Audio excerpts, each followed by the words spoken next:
Let's get this show started. It is another wonderful, wonderful morning. Sun's come out to melt all the snow that came down yesterday. Oh well, at least I suppose I should appreciate that there was snow at all. Welcome everybody, and good morning to all of you too. But let us have a little think. What are we going to do today? So, last time we've managed to um, make the credits menu not fully finished, but put it into a state where essentially I just need to add to it, which is very handy. After all, adding more data is pretty easy. If you ask, no, I haven't yet. I haven't yet managed to change the scrolling behavior where it is only responding to scroll inputs every so often by design. But I know what I want to do for this. So I may just want to add the font credits to this menu. Additionally, we have managed to draw the additional villains image, which isn't so perfectly visible here. Let's just open this sprite from the development view.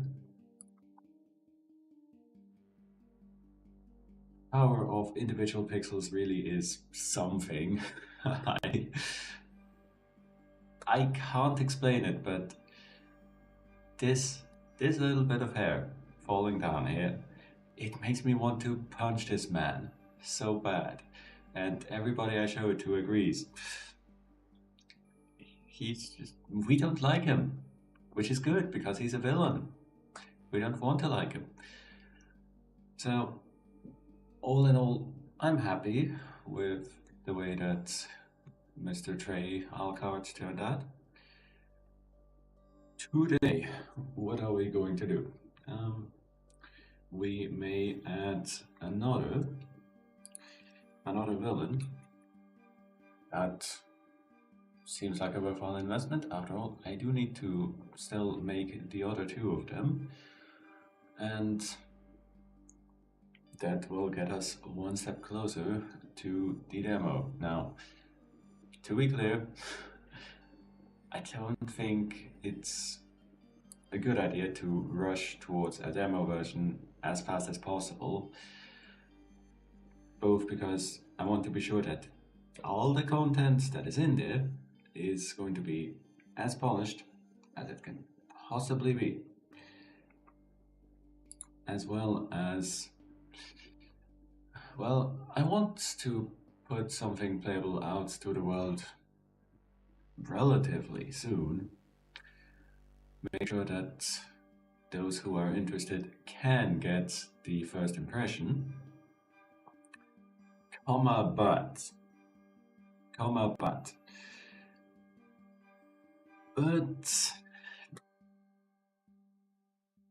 I also feel that putting out the demo too soon, like what is probably going to be more than 6 months prior to release, is maybe not the best idea. Now, I could just release in early access, as seems to be the norm these days, but I don't think that's a terribly ethical choice.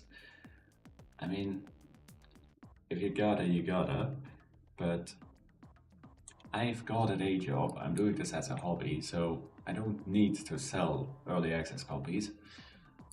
And I just want to sell a finished product. I'm not comfortable taking money until it's there. Also, of course, with the plan being to do a relatively full release on Steam, I'm gonna need at least a pretty finished product before I show up there. So I'm just taking a peek at the roadmap to demo though, because we still have to get there.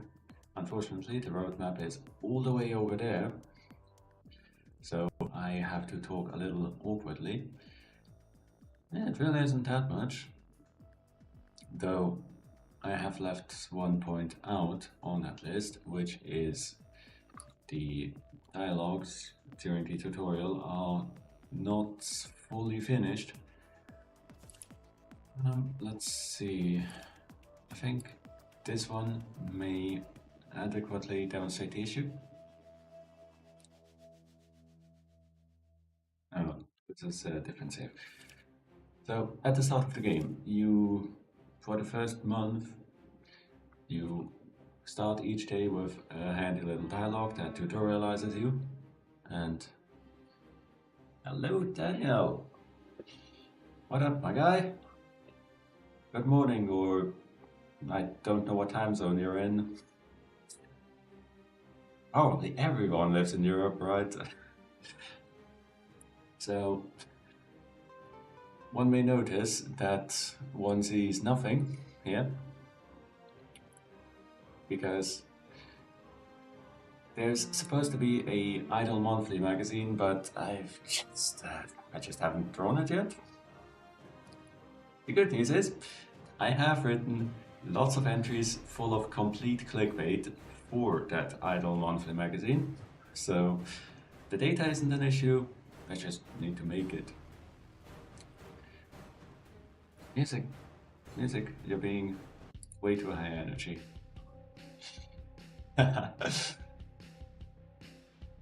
Yeah. Well, hey, it's morning for me too, Daniel, so that's cool.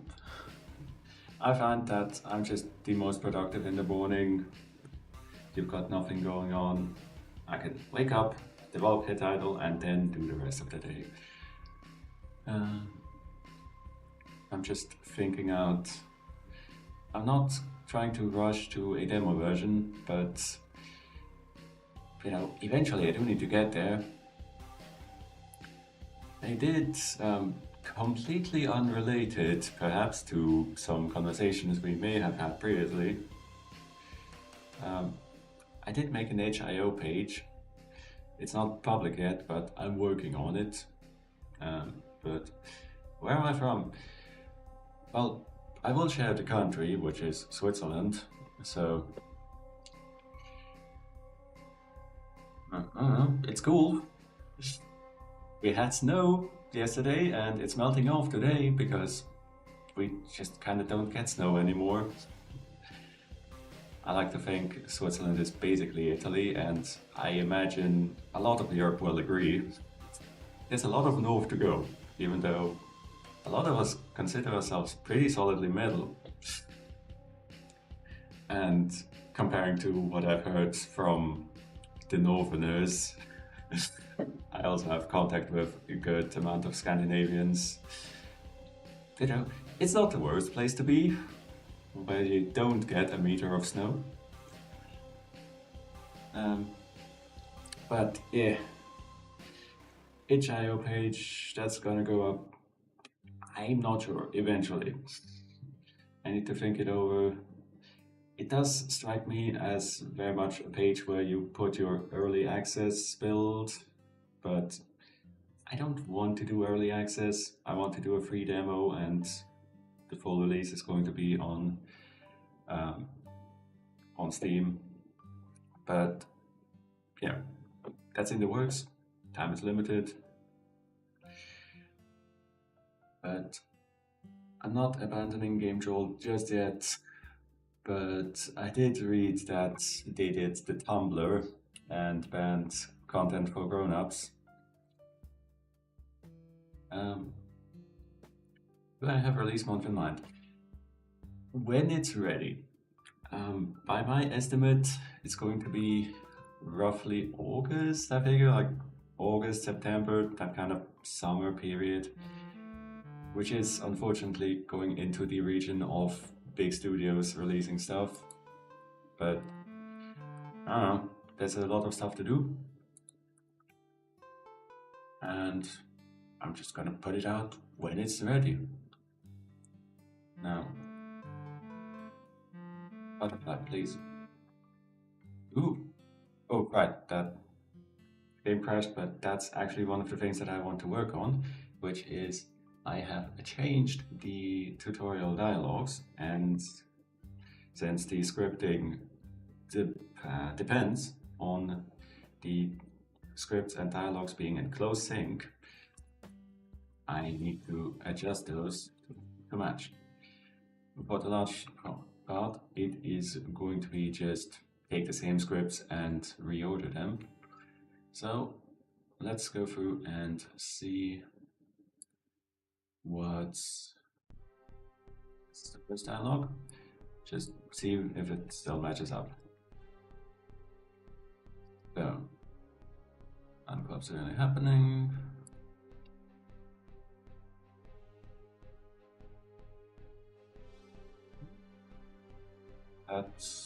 That's good. This one's still fine.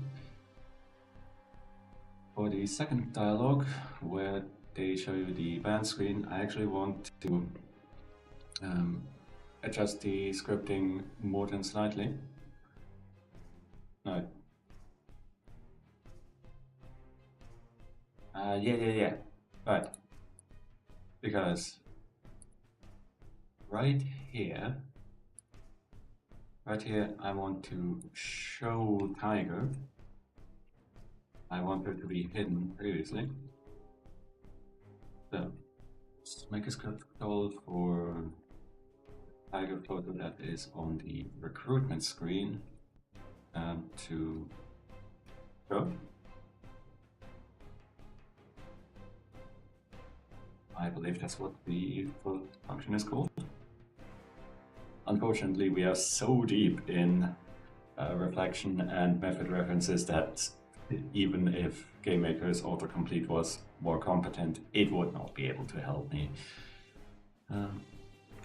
Let's see. Real, isn't it? Hide, show. There it is. Right. Show with no arguments, that's good. So we just call that. And there we are.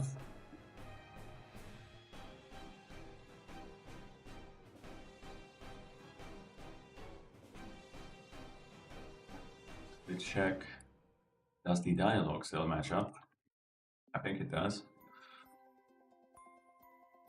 I'd like to highlight Butterfly dodges questions on a 2+. I love her character.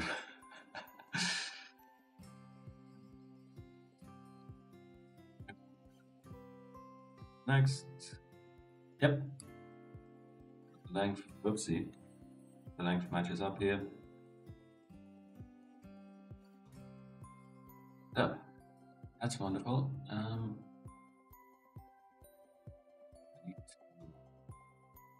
Yeah.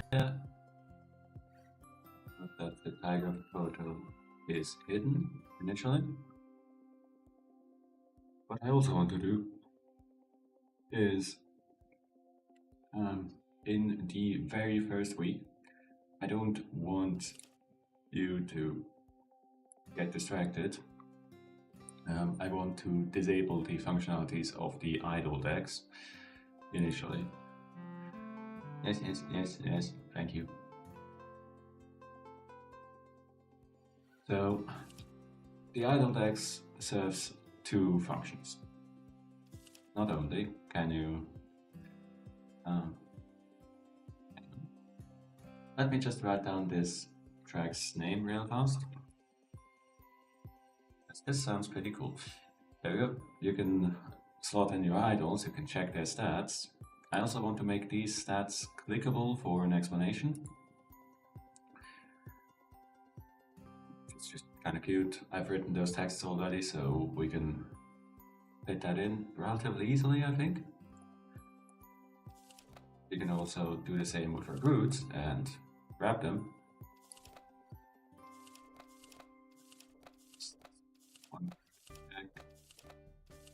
Tiger photo would be roughly around here, but it is getting shuffled to the back because I have a totally not over-engineered system where I can't show this off perfectly right here, but naturally the photo that you picked up last and put down would be on top. So I've got a system that tracks every draggable on the screen and reorders their depth so that it makes sense. So that their depth is in the reverse order of when they were picked up. So even though there is a hidden photo of Tiger right here, she doesn't get in the way. But the idle dex also has this functionality, which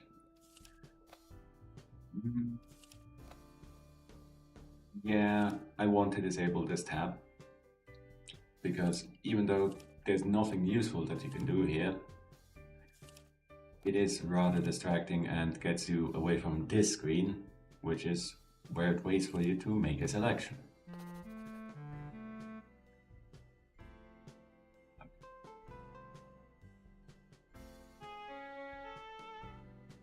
Beautiful.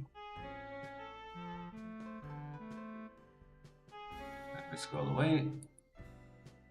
And there's that. Okay. Okay. That means it is object idle summary display. Unfortunately, I only had the idea to call it the idle text long after this was irreversibly named, when it occurred to me that this game is set in 2004. The idols were born in the late 80s. They would all be super into Pokemon. We live on the West Coast, impliedly. So there have to be at least some Pokemon references. Okay, I also want to make a little label that actually calls it the idle dex, even though Butterfly refers to it as such too. So, somewhere here,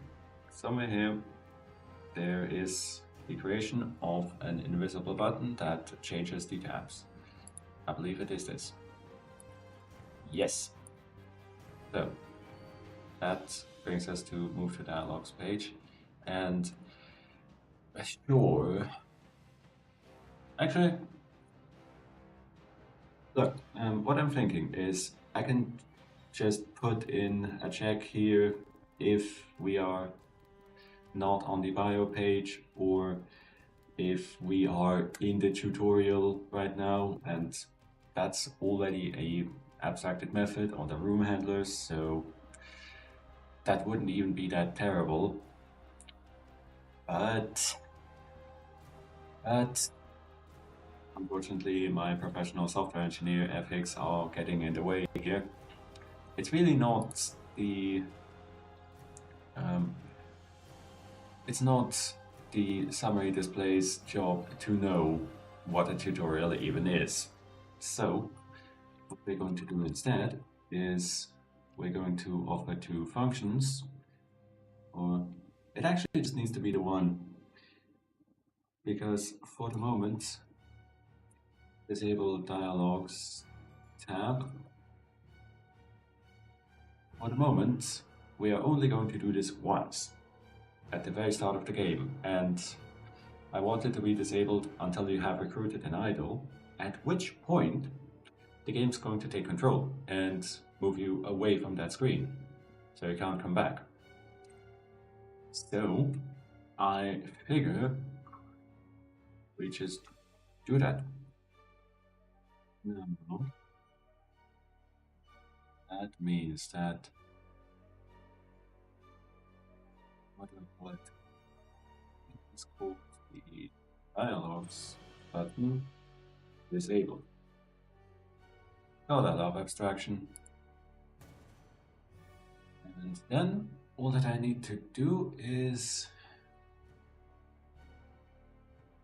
Remember, I've already had to abstract this away somehow, because this function gets called before that object is created. But... which means I can't reference it from here. I also can't reference its function, even if I defer it into a dialog. So,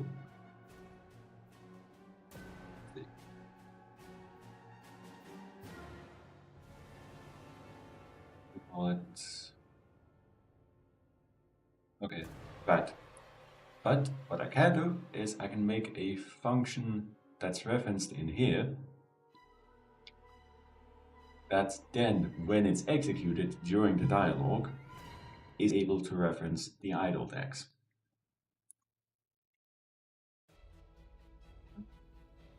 Which would be here. Yes.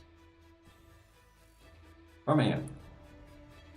Handle idle function, disable idle text dialogs tab, which is just a wrapper. I mean, I can also... no, I kind of need to make a function. I could try an object lookup, but this is cleaner either way. So idle summer, that's not what it's called. Just saw it. I've just looked at it, and I didn't bother to remember. Summary display. That's one. Summary display. So disable dialogs panel. There we go. Now this function is defined, so when we execute this, we can defer execution into the dialog, which is kind of whenever,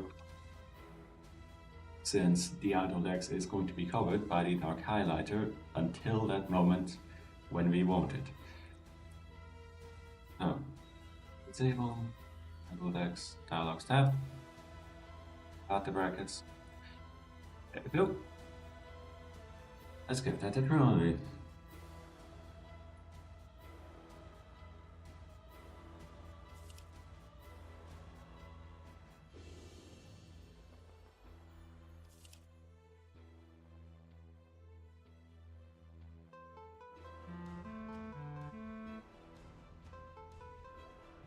Okay.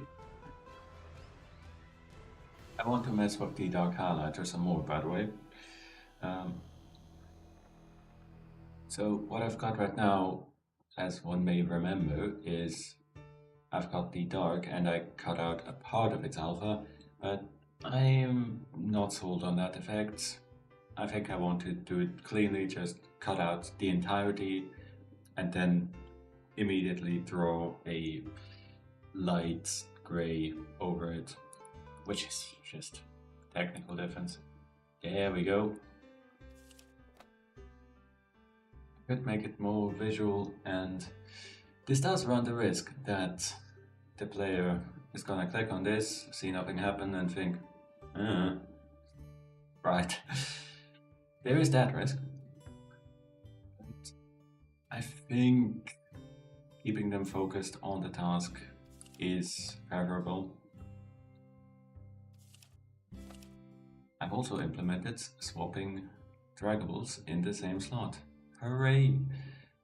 I've actually done that on stream, but I've also fixed the issue where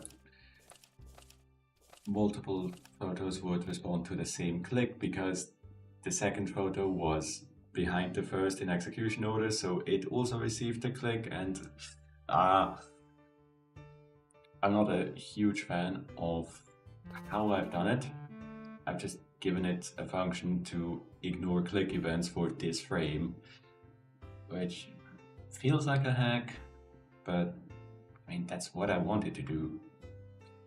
I want to tell it that it's going to receive a click event, but it doesn't matter. So it's fine enough, I suppose.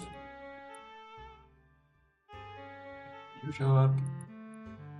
You are name dropped. Beautiful. Alan, what up, my guy? Welcome to the stream. So, I've slightly rebranded. You may have noticed. Well, it's not really a rebranding, but I'm into game development now because I hate time.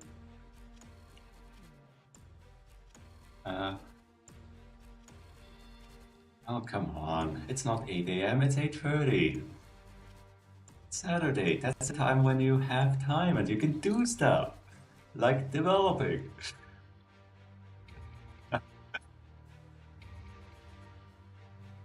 Listening in the shadows somewhere. Huh? Whatever works for you.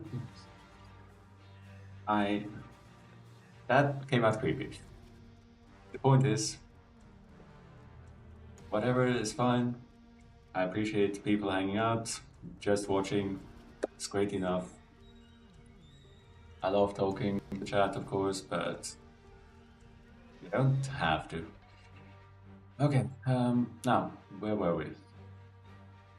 We were updating the dialogue, but I'm just going to very quickly change this scripting here because I'm thinking of it right now. So, what we do here is we make a dark rectangle, then we cut out the part that we want to be light, but it's not fully taken out. It's just partly cut out, but because of blah blah blah, game maker specifics, blah blah blah, graphics. Yes, because of that stuff, taking off 80% of an 80% alpha light ray doesn't result in 0. It results in 80% of 80% being removed. So the point is, we're just going to, having cut out the part that's supposed to be highlighted, I'm going to do another draw call with the light alpha. There we go. And the light alpha now can be the literal value. So let's try giving it 0.3. You don't need a lot of alpha to achieve a lot. So let's give that another try. This should be good as it is right now. It's actually still pretty light, isn't it? This kind of looks like you can click through it. Okay, let's try 40% alpha. I do have to do a pretty tight balancing act of, hey, look at this thing. You can clearly look at it, but at the same time, we're doing something right now, so no, you can't click on it. I like 40%. I like 40%, and I can easily mess with the numbers sometime. So, let's pick our favorite recruit, which is going to be her.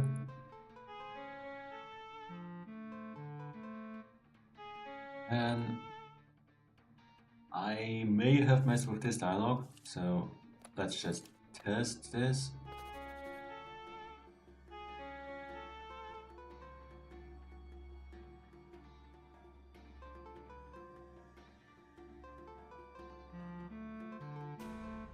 No, that dialogue works.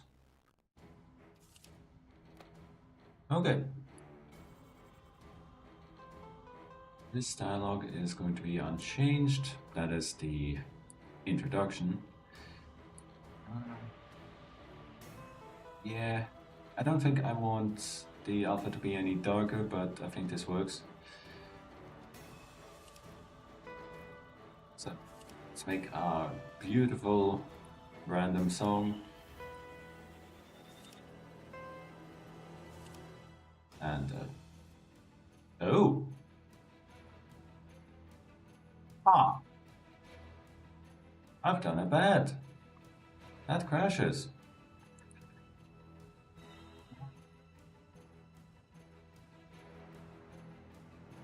And I'm pretty sure I know why.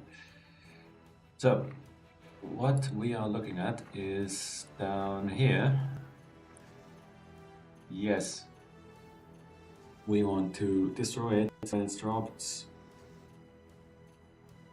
But I believe I have just renamed this function, this variable, and I have not renamed the reference elsewhere.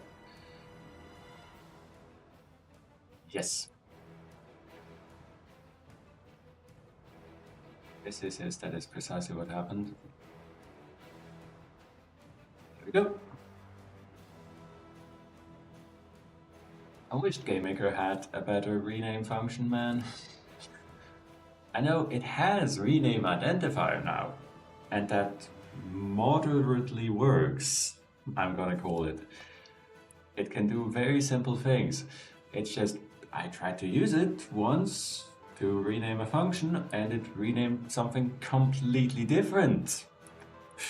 So it's kind of too difficult. Well, no, it's not too difficult, it's too dangerous to use properly.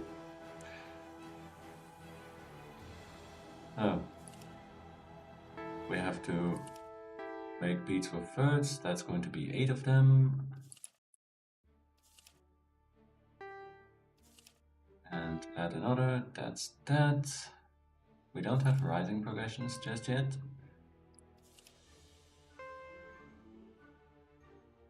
And there, beautiful. And that's going to be 1, 2, 3, 4. Need an additional tone. Do we want to play this? Oh, let's subject ourselves. It's actually not that terrible. Okay, that should be all.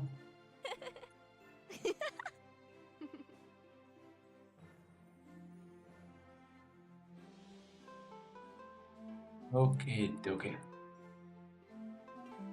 I'm through this dialogue so we can get to the next week. I do also want to, I think, right up here, I've been told it's a bit difficult to follow how many stats you actually gained, and that is true.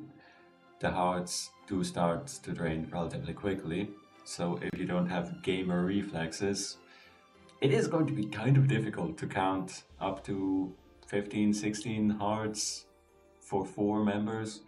So what I'm gonna do is I'm just gonna try putting a cute little number probably right above the gain, which it used to work like that. It used to be, instead of hearts, it used to be just a number that would then take down and drain into the stat. In fact, the stat used to count up like the odometer in your car. We don't have those anymore, right? Like mechanical odometers, that's just 20 years out of date. Ah well. I thought it was cute. I thought I had implemented that in a pretty clever way. And a 20 years out of date reference is just fine and dandy for a game that's set 20 years in the past. Okay, now. This one we do need to pay attention. I think this is unchanged. There's no scripting anyway, so if it doesn't crash, that's cool. So at this point, ooh, talking to Zarya the other day. Huh. Yeah, I've not kept up with the Bonebreakers lads much. Personally, I'm not terribly interested in Classic. I mean, I don't have a ton of time.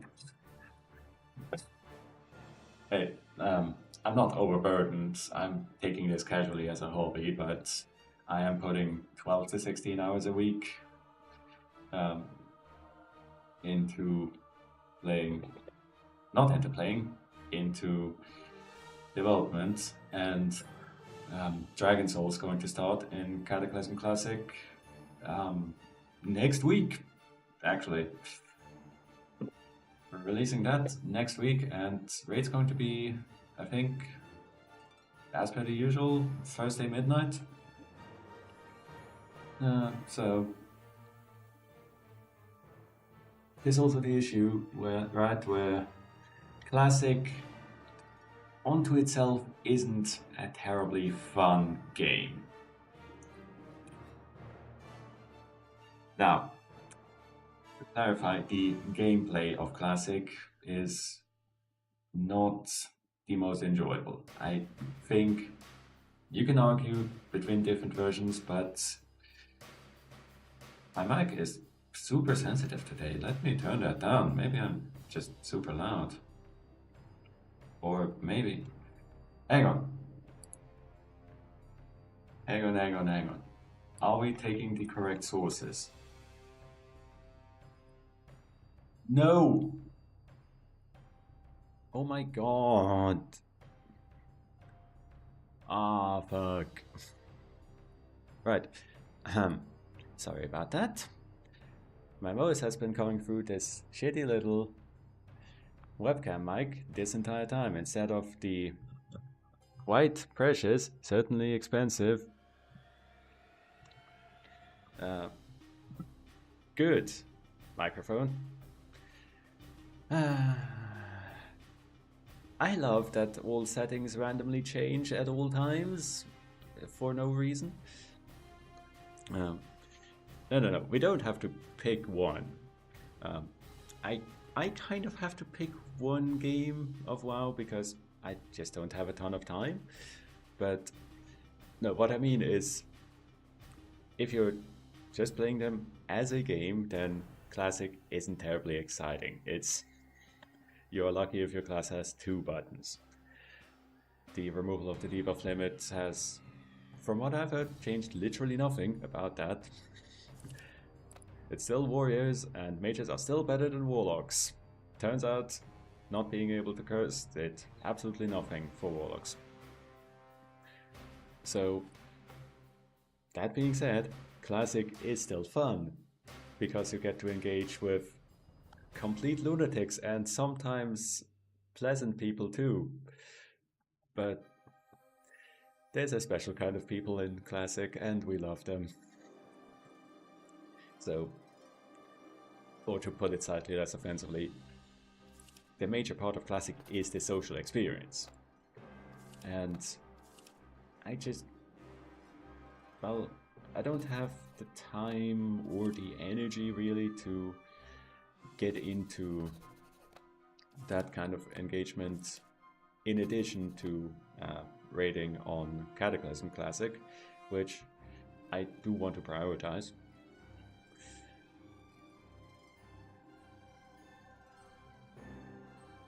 True.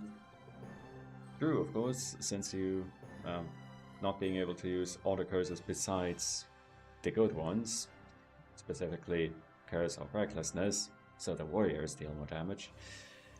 That is also going to be pretty trolly to warlocks, and you're not going to bring enough warlocks to cover all curses. Let me just see real fast. All members' names, yep, that's it.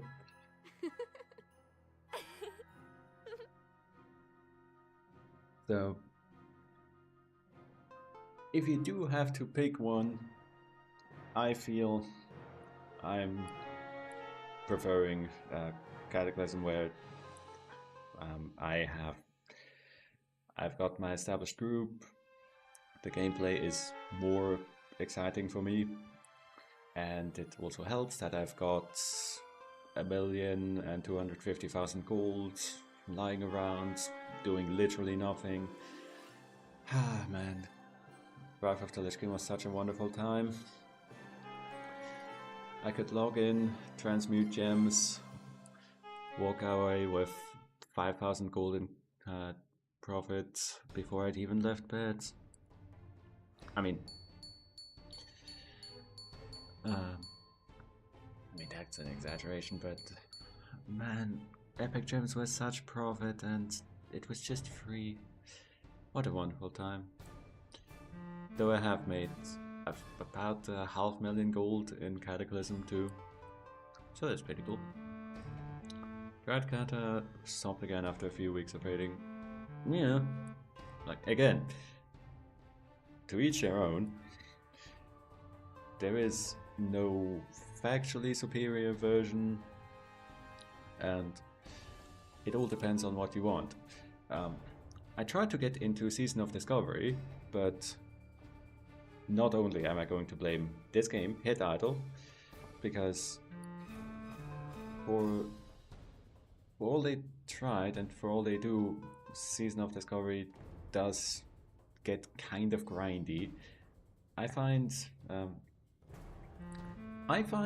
that it's kind of more classic in the sense that it's more... Oh, this scripting is not correct. It's almost correct, but not quite, because I added an additional line. It's more of the 2019 release of Classic, where you're spreadsheeting, you are... I do not believe that you are expected to actually find half the stuff in Sword by yourself. And that was very disappointing to me, because I thought it was that kind of game.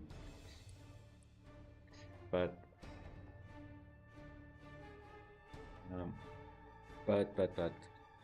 that's not to say it's terrible. That's not to say there's no appeal to it. But I don't like the experience of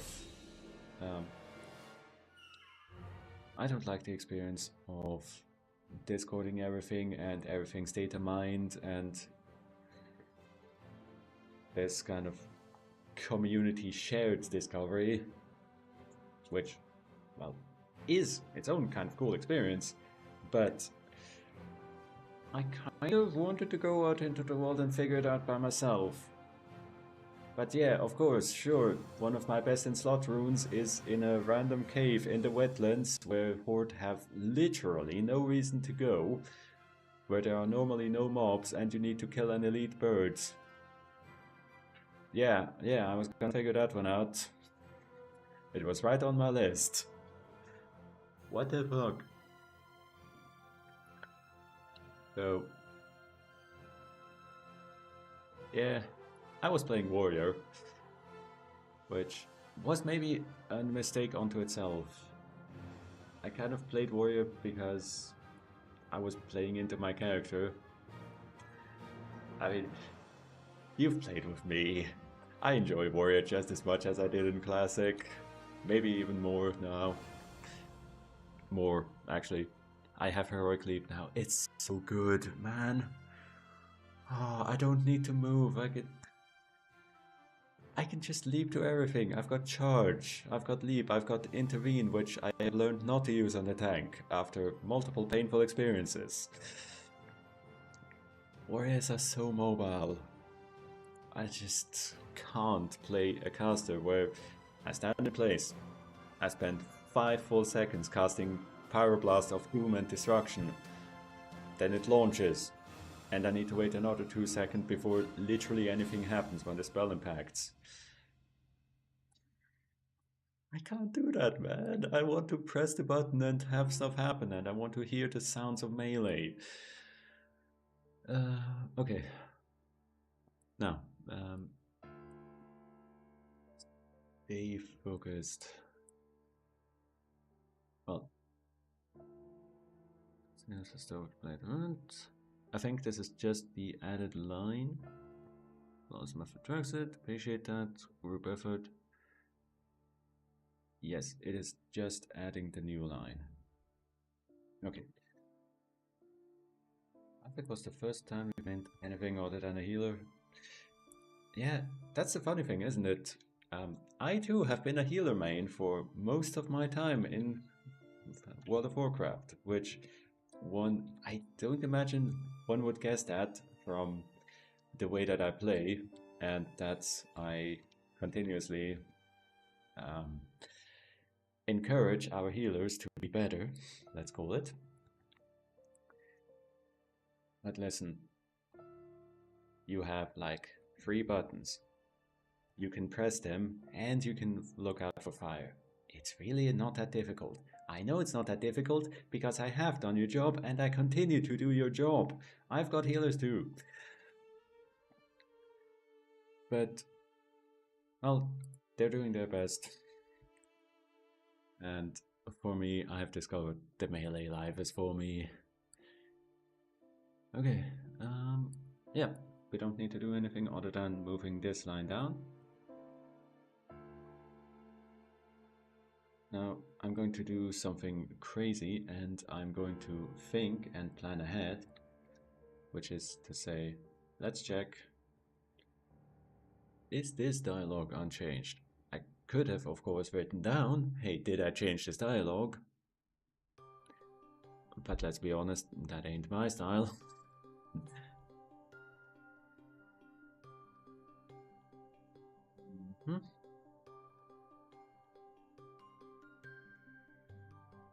I think... No, I did change this dialogue. Really positive. But I think it is at the end. We can all pick up where we left off. No, I reworded the dialogue, but I didn't change the lines, so that should be fine. Let's just launch it real fast and see if the scripting is still okay. So. This is the hop, step, smile dialogue.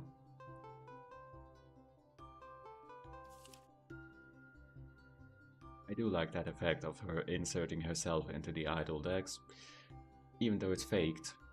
Well, partially. I do call the real functions to insert Butterfly into this slot here. Oh, that's not supposed to happen. Whoopsie. Oh, right.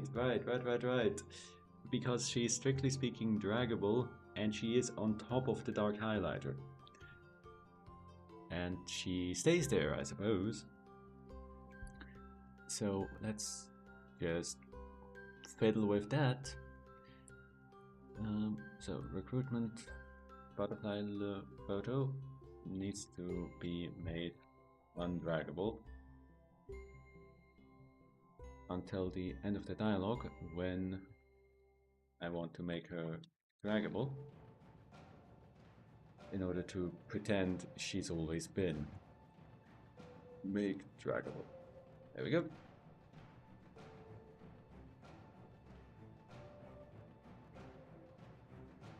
That should work out now.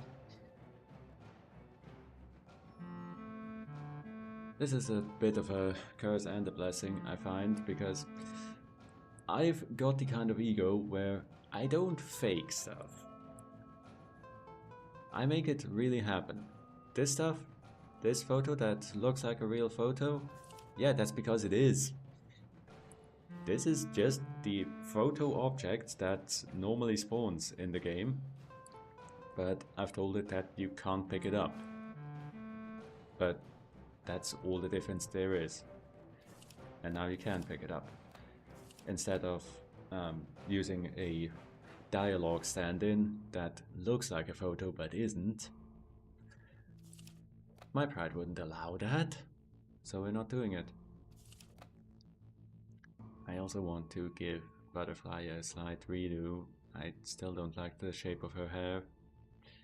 Probably gonna cut it. In fact, did I fix the shape of her shoulders yet? Not positive. So, but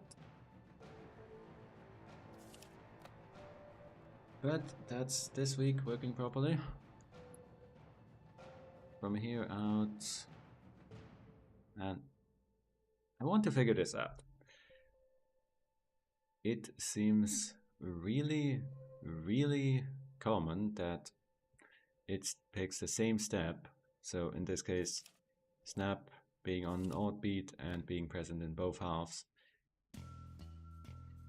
It seems really common that it does that, which is weird because I've implemented a system that tries to avoid it. Yeah, and I know exactly how. I know exactly what's happening is I'm pretty sure it checks whether a step is present in both halves or just a step back of backstory while I drink. Okay. Backstory. How does the game make sure that this puzzle is always possible? Simple. It starts from the solution and it works backwards. So it generates a random combination, then it interrogates that combination to find out, hey, what are requirements that I can make about this? And that way it is guaranteed there is always a way to make it happen. Because there is at least one code that satisfies all the requirements. Alright. Good day to you, Alan. See you around. Thanks for coming to hang out and chat. Bye bye. And remember, it's a Toraka 3. Always slam. Never don't. Okay. So, and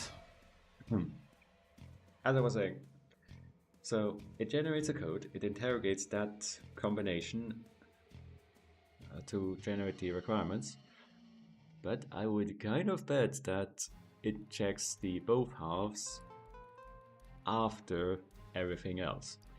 And that way, of course, the both halves requirements is going to, well, it's going to try and pick a step that hasn't been used yet, but it is going to have to pick a step for which that is true. And if we imagine that the combination under the hood is something like this, then it's going to have to pick the only step that is present in both halves. I don't think I can fix that this easily, because I can move it up in the processing order, but strictly speaking, this is a two-step requirement, which tracks separately from the one-step requirement here. So let's just move it along, remember that for later. I also want to slightly rework the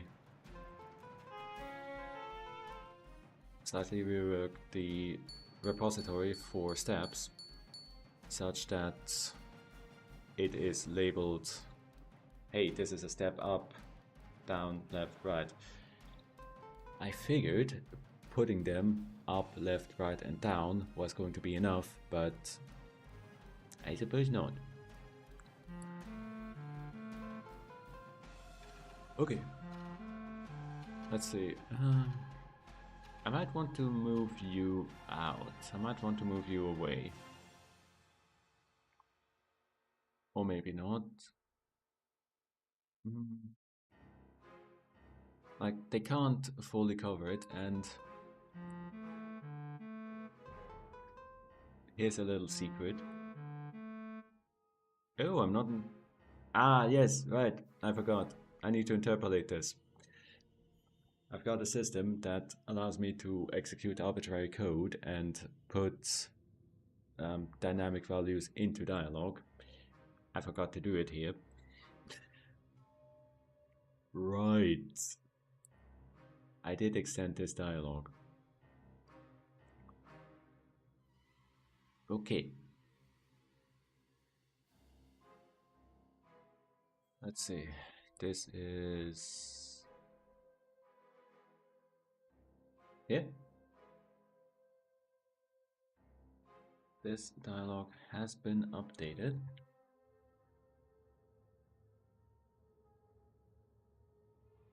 It is, while this is not meaningful data, it's not that the game is drawing it from here, it is pulling a string out of the translation data. But it is a good idea to be aware of what's going to be displayed. So, that real fast, then we need to also interpolate this string, which is going to be index 0, 1, 2, 3, 4, 5, 6, 7, 8, 9. Now, there are cleaner ways to do this, I agree, but at the same time, final dialogue line to interpolate. At the same time, I'm just saving processing power, I'm going to say, by only interpolating the dialogue lines that need it. Yes, that's my excuse. I mean, it would actually be kind of expensive if we wanted to go through the dialogue all the time and interpolate it with all possible data, even though I could, but that would be a waste. So, that's this dialogue. Fit. I think I have majorly changed this dialogue. So, let's make sure that it is properly up to date. This is reworded, but doesn't need changing. This is the same, this is the same. Same. Same. Same. Same. Then at the same time as I've already had it,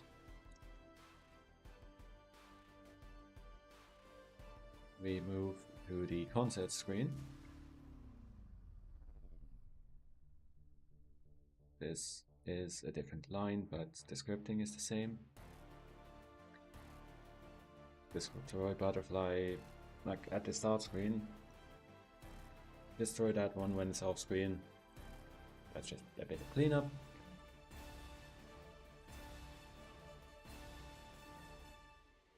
Then I've removed this line in the middle.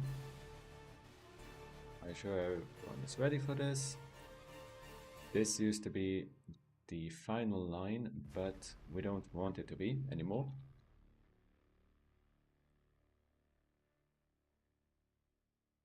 Pointing out that the way that band competence is calculated is we always pick the highest stat that is present in the band amongst all members, which needs to be mentioned somewhere, and it may as well be here. There is not going to be an encyclopedia or anything like that in the game, so you better pay attention to the dialogues, all I'm saying. Then, likewise, we have inserted this line here. Further pointing that out. Fortunately, I don't need to be terribly concerned with who's speaking at what time, because I've made a totally reasonable system that resolves the speaker, and it even resolves where the camera is currently at, so that the correct butterfly photo speaks. Because I'm lazy and I don't want to do it by hand, is my answer. Okay, clean that up. There we go. That should work fine now. There still is not a Idol Monthly magazine. How about we make that? That sounds like a good use of our time.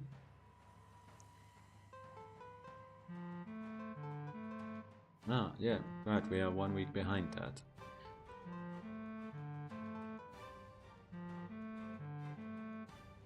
There we go, the band name gets properly interpolated. We get to pick a new recruit, which is going to be Elf.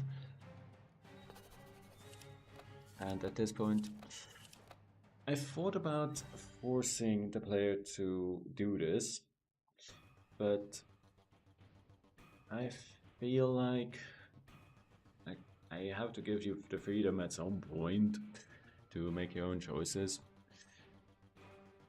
When I ran the first playtest of this tutorial, the player actually didn't, because of the wording of the dialogue initially.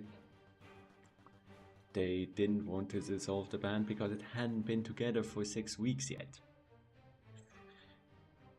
Which is not in the developer's intent. You're supposed to do it right now. But I mean, what's going to happen is the fourth idol is going to miss out on some training, which is suboptimal, but it's not going to be the end of the world. I did have this thought semi-recently. One moment, drinking.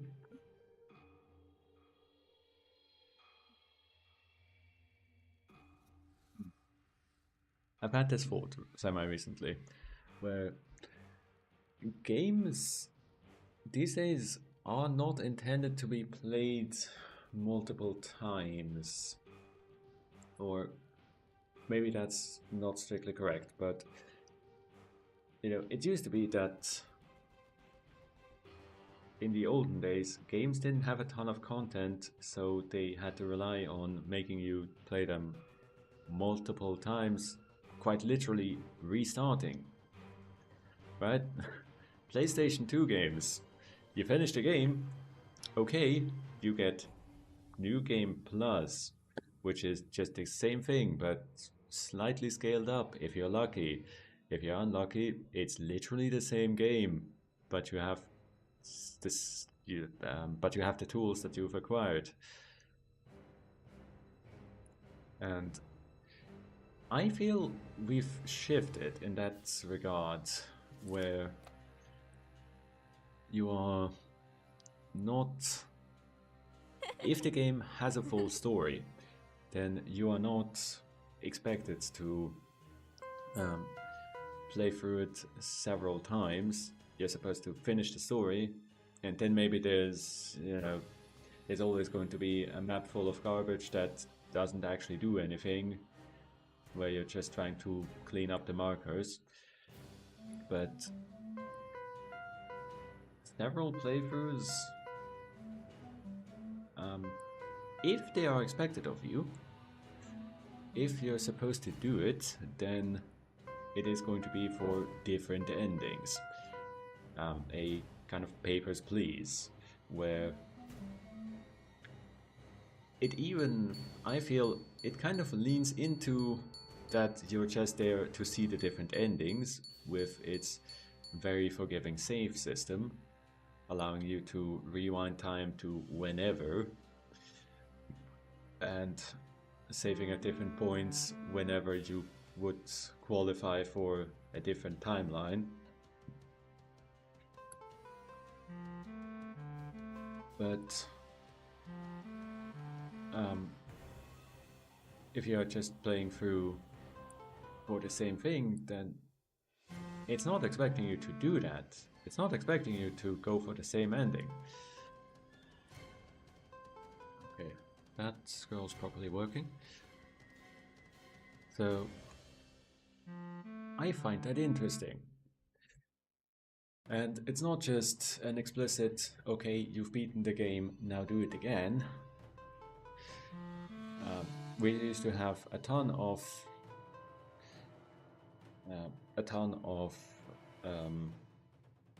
games where, well, either they were just so hard that you were supposed to mess stuff up, brick yourself, and restart. Diablo, famously, like, if you invest your skill points wrong, then your character is just wrong. And how do you fix it? You restart. And somehow it's considered a radical, vast change that in Diablo 3 you get to fix your character. Right? I'm not insane, am I? So that just used to be the philosophy, that your first one or two characters, when you don't know the game, are just going to be messed up. And they're not... Either they are expected to squeak past the finish line but not get much else done, or they're not supposed to even get that far. You're eventually going to realize that your mess is unsalvageable and pick up with a new character. And a lot of games, I feel, had that kind of dynamic. To a certain tiny degree, so does Hit Idol.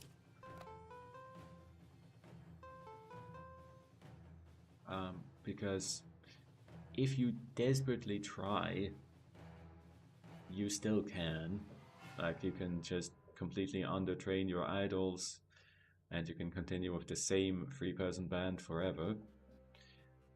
But it's supposed to be kind of forgiving, that if you do what you are intended to do, simply put, then it is going to treat you well. Okay, let's get out of this save and see another dialogue. I'm not sure if I did change it, but let's have a peek see, which is you. Of course, that's not to say that this philosophy fully went away. This philosophy certainly didn't leave. You've still got XCOM, where if you are incompetent, then you are going to enter a death spiral. Not as hard as it used to be.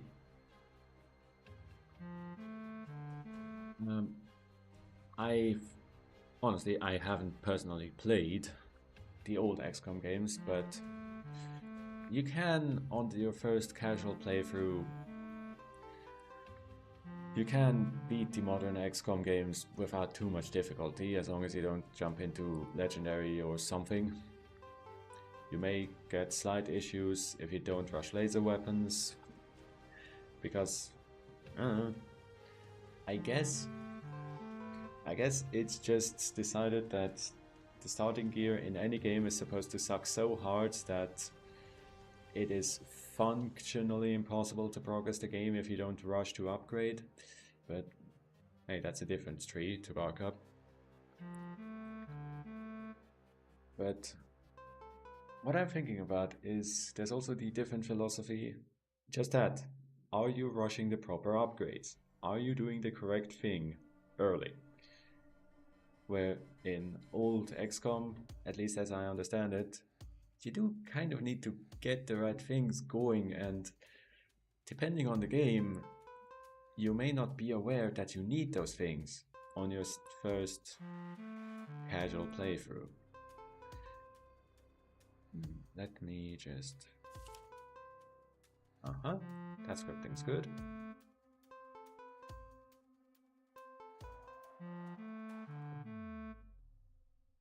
There we go. So, having to know what you're about early is... well, it's a different philosophy. I don't think that is something that we do that much anymore. But it is how we used to encourage different playthroughs. Then of course there is also just...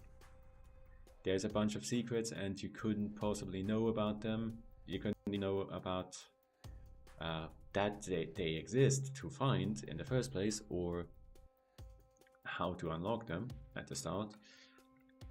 but I think that's fine. Right. Now, that is our dialogues updated. That is very good. We have disabled the idle text tab when it's not supposed to happen. Not doing that. Not doing that. Okay.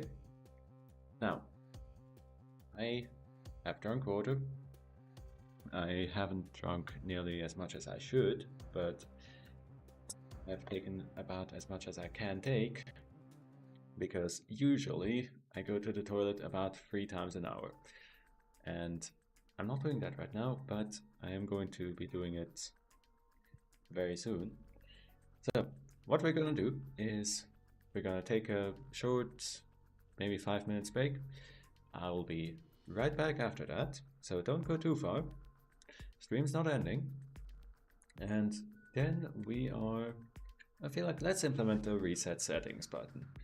Let's fiddle with the settings some more, because I've been told it would be kind of convenient to reset your settings to where they're supposed to be. I don't have a ton of settings, but I see the need. So, feel free, stand up, stretch your legs, go to the bathroom, refill your beverage.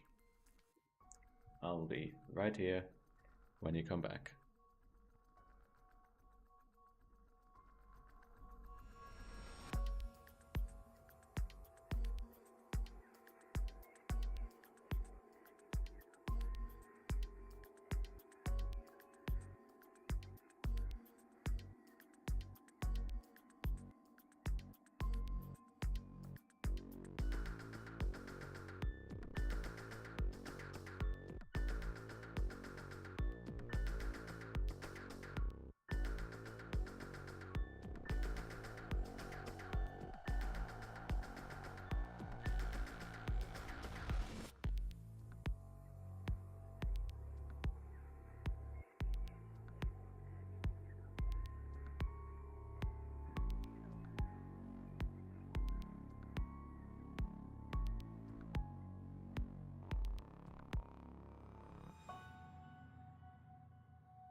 Okay, let's get back to the show.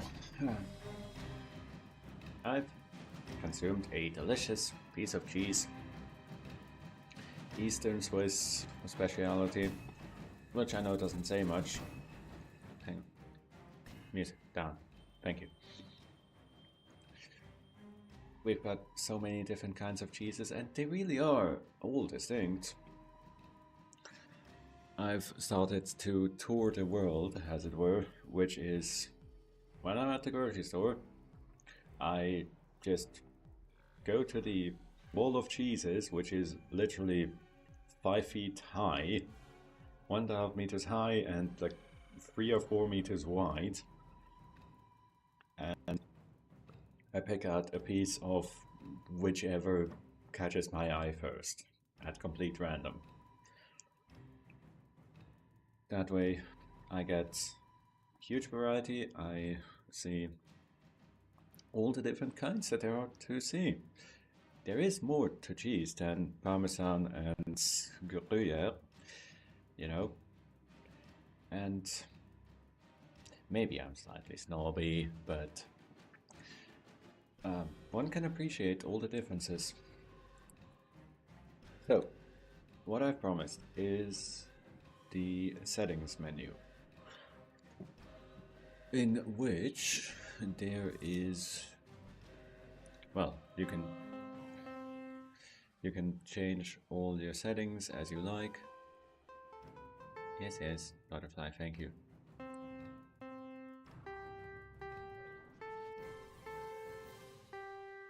You can play Twinkle Twinkle Little Star, which is maybe intentional. But even though this is currently just 4 sliders and a full screen toggle and a few speedrunning settings, I want to add a speedrun timer at some point. Not because I think this is really a game terribly suited for speedrunning, but hey, runners always surprise us, don't they? But also, largely, I've just added these settings for my own benefit because I was so tired of clicking through all of the dialogues and all of the transitions, so I wanted a way to auto skip them.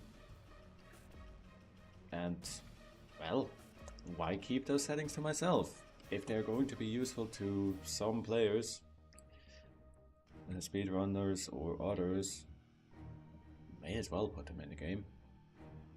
But here, you can fiddle with the settings, and it was expressed that players wanted a way to reset these to defaults, which I suppose, fair enough. So, what I envision is there is going to be a button right here in the middle, just like these, which just says reset. And when you click it, it does the thing. So let's work on that. This is going to be a little more complicated than it seems because the navigation buttons are distinct from the menu, so from the settings. Let's see what we mean. First off, GameMaker insists that the menu room handler does not exist. I promise you it does. So if I type in its name, it doesn't exist. I have to put a space in order for GameMaker to pick it up properly. So the settings menu is this settings box. But I feel like I want to create the reset button out of here, even though it is inherently linked to the settings box. Or actually, let's investigate. Is this the proper place to put it? Or where is it? There is some place. We'll find it by searching for global settings.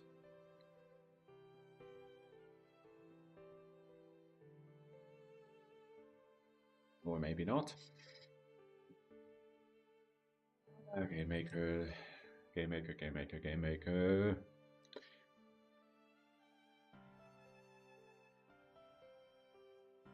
It has a usage search that kind of works. Here it is. And it doesn't allow me to jump to the function, even though that function is defined. Anyway, GameMaker is doing well enough, so let's appreciate it. So we have two functions here. One to create it initially and one to sanitize it. Since we want to reset, we are just going to use the create settings method. And then we need to write that into the global settings. Then we need to refresh how the settings box looks. So, with that, I think this should be right up here, in fact, because the settings is such a global thing that it should be the responsibility of the game objects, not even the room handler. The room handler can call up to object game to tell it, hey, do this thing, right? So function reset settings, which I need to check now. Hey, create settings, where are you used? Or get settings is just used here.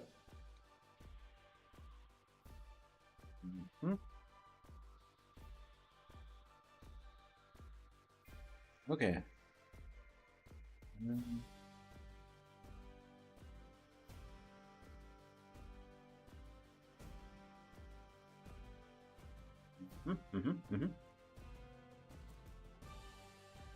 Right, we're just gonna grab a fresh settings object, which is create these, and then save it. There we go. I feel there is a way to integrate this method into that one.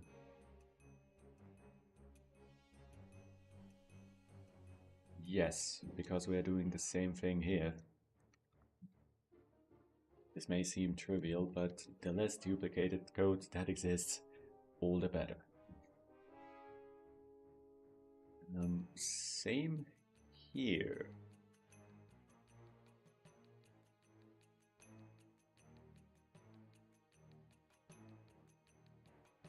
Same here. If the JSON content is undefined, so it's not parsing properly, then I want to reset them because something's happened. Maybe the file has gotten messed up, maybe the user has messed with it. Who knows? At any rate, is what we got. Now, we are not currently assigning this, so let's do that. To which end equals subject. Okay, maker. Can I replicate that? No. It just decided, after I added this line of code, it decided that this function doesn't take an argument. It does though. I promise you it does. Which is why Fedor didn't use to complain. Ah, whatever. I've turned this warning down to a suggestion because it's almost always wrong, but sometimes it is correct. Yeah.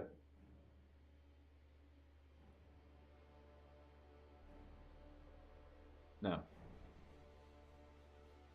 Newton.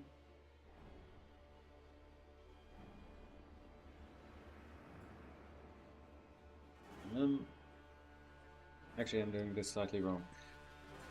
Do you see the error? Yes, I am not reassigning the variable, so... But I think there is a better way to do that regardless, which is... Ah, we've run out of undo tree. Wonderful. And now it's not... There it is. Okay, so what I want to do is... I want to return this object out of here, such that I can catch it here and actually just return it out. There's no need for an else branch if you just return. Likewise, do this here, because at this point we know that the file didn't exist initially, so we are going to have to recreate it. And at that point we know that we have just created a fresh, clean copy. It doesn't need to be sanitized. We don't need to try loading it. We know it's fine. So there's no need to continue the function execution. We just return out what we've made. Okay. Now, this isn't enough to reset properly, but this is going to be still working properly. That's wonderful. Now, we still have only the one place where the global settings object is actually reassigned. And I can't unify that, because if the settings do exist and are in proper shape, then I do want to just use those. So I want to assign global.settings to this function, which, if everything is in order, we return out the object that we already have. Drink break.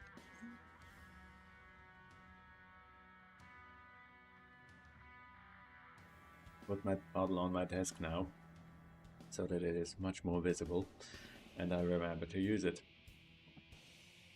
So, but when we want to fully reset, then we don't care if the settings are properly in shape, we just want to yeet them. So consequently we need a secondary way to reset those. And I've made a slight mess then, because this function was intended to do that, but now it just creates and saves a fresh copy of the settings. So we're going to need to call this and then, yeah, call it and then assign that into the global field. So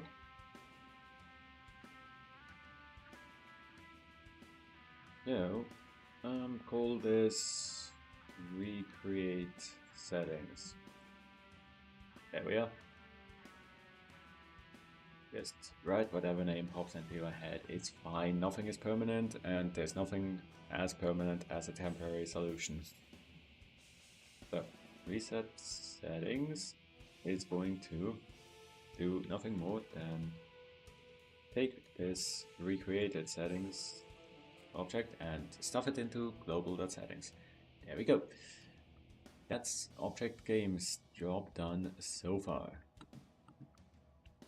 Now, we need to add support in the menu room handler to do that.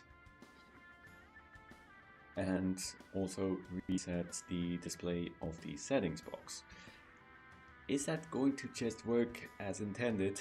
I'm not sure, because the settings box has internal states that may not cooperate as easily, but we'll see. So, this is roughly here where we want to do it. Reset settings. I imagine GameMaker really doesn't like me using multiple functions with the same name, but hey, I can, so I'm gonna. So, this goes up to object game and tells it, hey, reset the settings.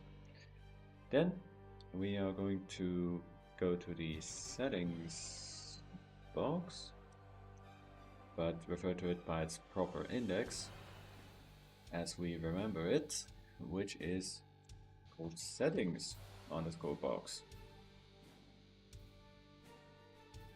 I don't know why GameMaker doesn't recognize that anymore, but listen, it's trying its very hardest. Don't bully it just because every other IDE is like just towering over it in functionality and has been for decades. It's trying. So, reset. So I'm gonna make that a distinct function just to make sure if I need to run additional codes, then I've got this entry point to do so. Now, naturally, we need to actually implement that. So the settings box contains a scrollable box which needs to be reset in order to update the display. If I am extremely lucky, then that's going to be enough. But I doubt I am.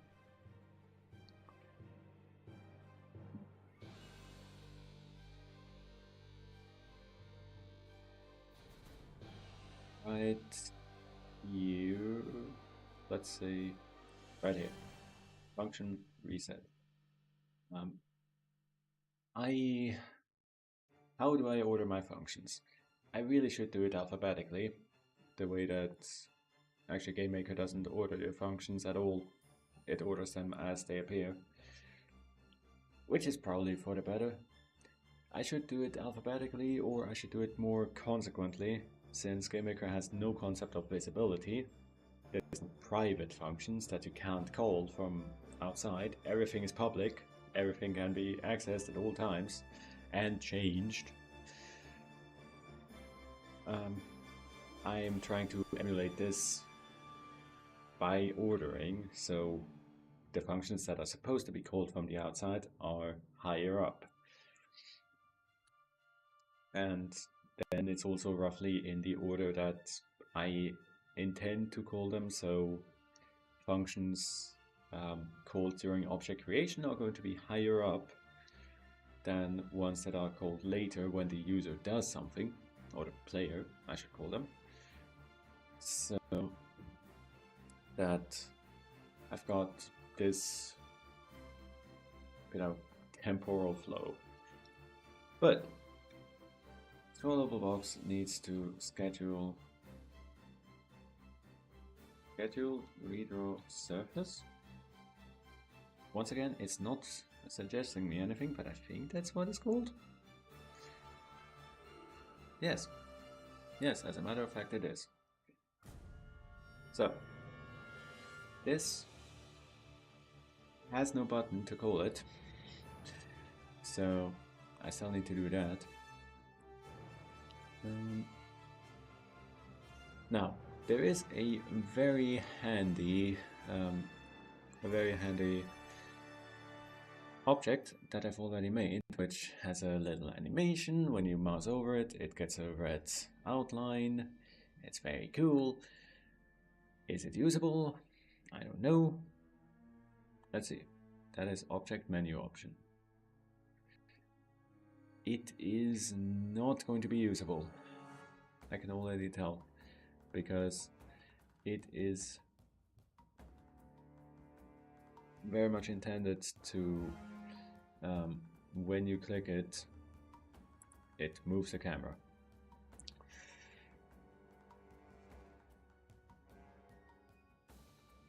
Okay. That's fine. That's cool. That's just fine. Is there something else in the menu that behaves the way that I would want? No. Give it a moment. Give it a moment. There it is. So these are hard-coded to just move the camera, and I could break them open to allow for different code to be executed. I might not.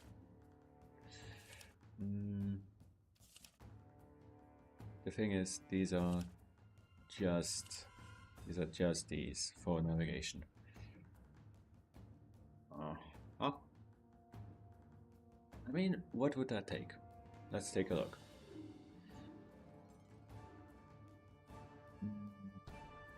No, because certainly I could do that. In fact,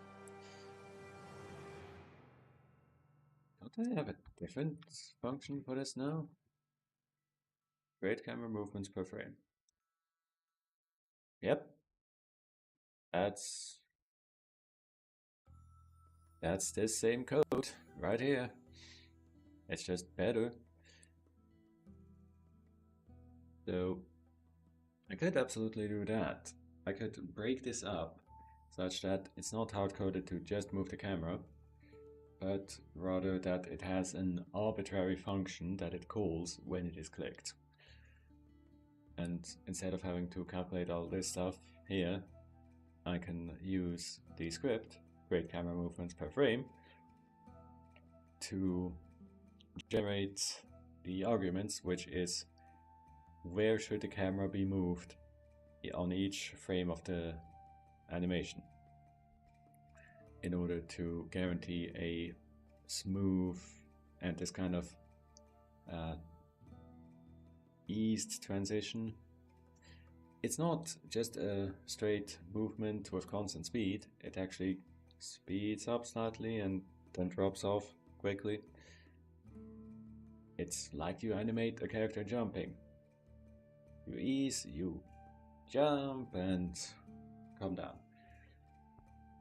I think that looks cool, personally. Other than that, yeah, actually. Yeah. In fact, all that this does is it can take a target position, but well, that is a whole lot more elegant, that's the thing. So the menu option is aware of where it is. It doesn't even need to know where it isn't, because it's aware of where it is. It calculates its own coordinates, or the screen that it's on, rather, independent of its own exact location. And then it goes to the... it calculates how far it must travel in order to reach the target destination.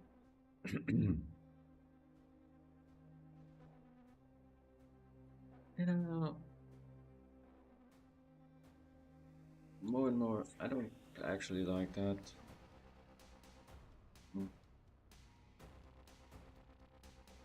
Or more specifically, I don't like the idea of using this exact object for the reset settings button. I would rather extract the abstractable points of it, which is going to be most of it, and then let the button itself determine what it wants to do. But for a start, let us remove this duplicated code and instead rely on the scripts that we already have now, such that I don't need to maintain this different code. If I change one thing, this is not going to change, is it? So that's just a border. So we're gonna do this. There we go. Now, if I am competent, that's going to work. Let us find out if I am competent. Any moment. There we go. Yep.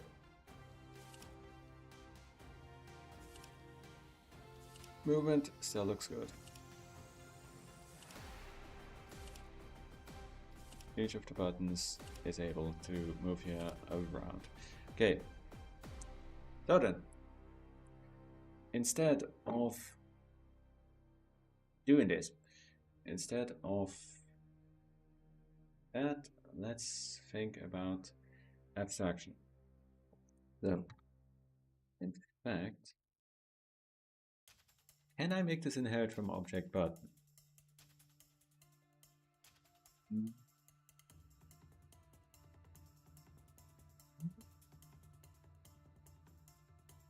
Possibly.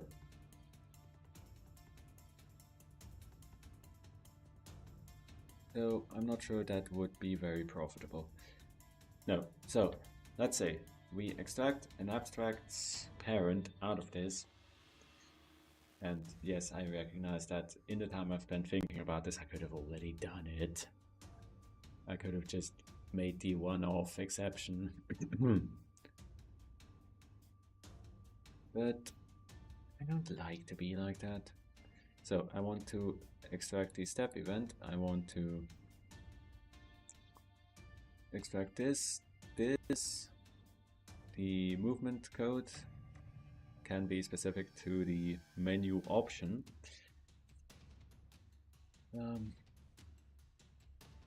All of this can be generic. All of this. What actually happens when we click on it is going to be specific to what it's due. But, okay, right. That's actually going to be quite simple. Now, in a, how do we put this? In a more goal-oriented development environment, you would have the option to go, let's say here, I could say menu option, extract abstract's parent class. I would have that option, I don't. But we can do basically the next best thing, which is we can just copy it and extract what code we want and what code we don't need into these two different objects. So, object menu option, which we have here, this wants to be parented with object bar menu button as its parent. Or actually this wants to be called menu button. Here we go.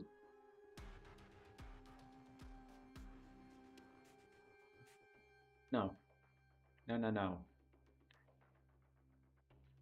Now, at the moment, these objects are completely identical, so we're not inheriting anything. But at this point, we can start deleting stuff, which is going to be inherited. Right, exactly.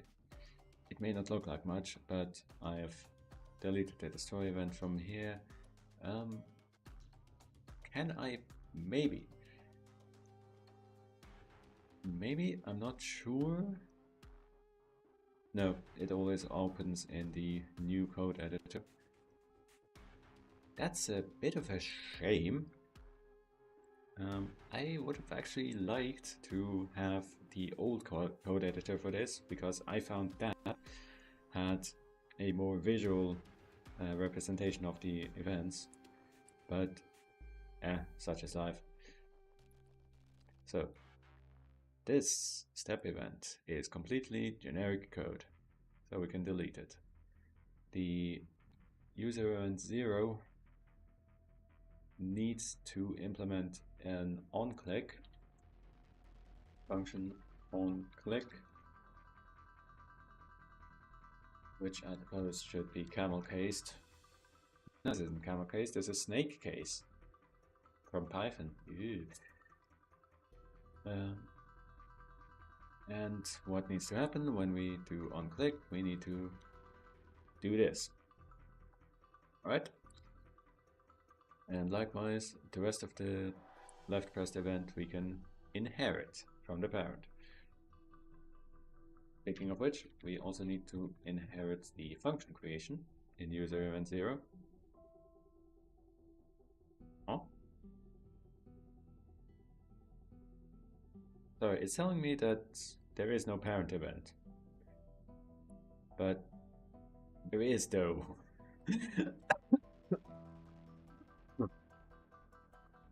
Hold on.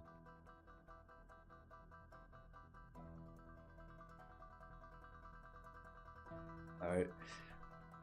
There is though. There very much is. But I mean, hey, how can we expect GameMaker to pick up that this object has a parent now? After all, I've only gone into the inspector and told it, hey, this object has a parent now.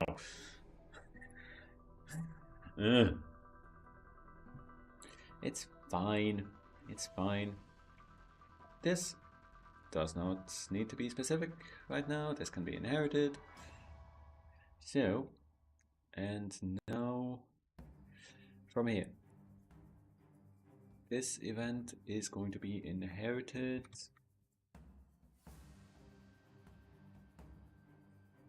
The target property is only relevant to this inheriting menu option. We don't need this call anymore. I usually make redundant calls to user event 0 because, well, I also design it such that it's perfectly fine to be called multiple times, because all that we do is define functions. You can do that multiple times if you want.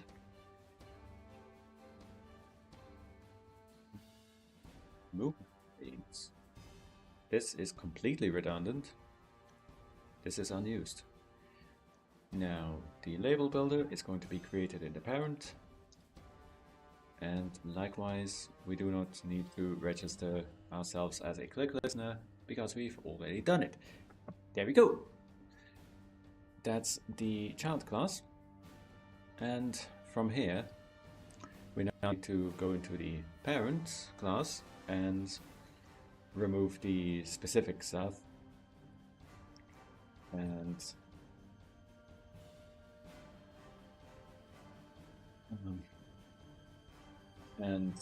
also I'm just gonna do this, which is my best way of requiring an override. In Java and other such sensible languages, you would use an abstract method to do the same thing. Well, in that case, the compiler would actually tell you, hey, you haven't overridden this method. But this is GameMaker. This is GameMaker, where everything happens at runtime. There is a compiler, but it doesn't care. You know, I've got it in my brain that GameMaker language transpiles into C++, which has all these niceties. I'm not terribly familiar with C++, and I personally consider myself fortunate for this. But, you know, in C++, like, you declare functions. We could do this. if you want it to be runtime only, where everything is mutable and the functions are made up, like, you can do that. But please just let me declare functions, let me declare types, maybe? Just maybe? Doesn't even have to be meaningful, just let me tell you what type this thing is supposed to be. And give me abstract functions. They are useful, I promise you. Okay, but wishful, hopeful thinking aside, that should be working now. If I've done this right, nothing has changed. It crashes. Fantastic. Because I have removed the enabled property. There it is. Okay, now, if I have done everything right besides that one thing that I didn't do right, wonderful. It's still working as before, which is the point. It's working like it did previously. As such,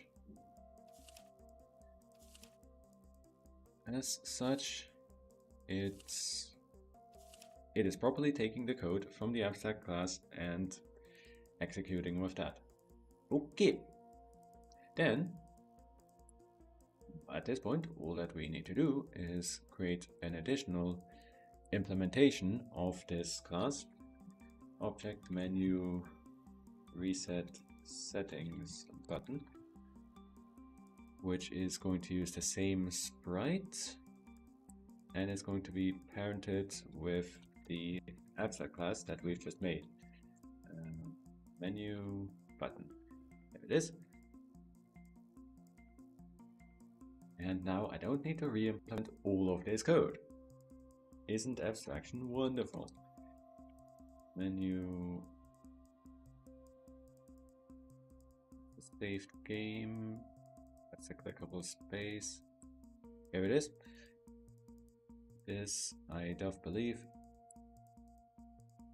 Yes, this is the one with the million frames that I'm probably going to remove. I had the idea that I was going to make this fill up, and so I painstakingly made a frame of animation for each individual step, but I found that, that worked, but it didn't do it for me, you know? So I then changed it onto just start and end.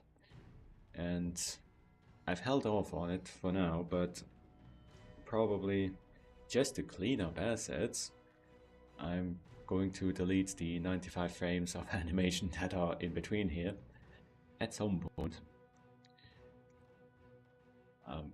It's not like these are exactly huge image files, but there's no point in wasting space. Likewise, there's no point in having junk in your project that you aren't using. So, now, this menu reset settings button. It needs to implement user event 0 game maker. Alright.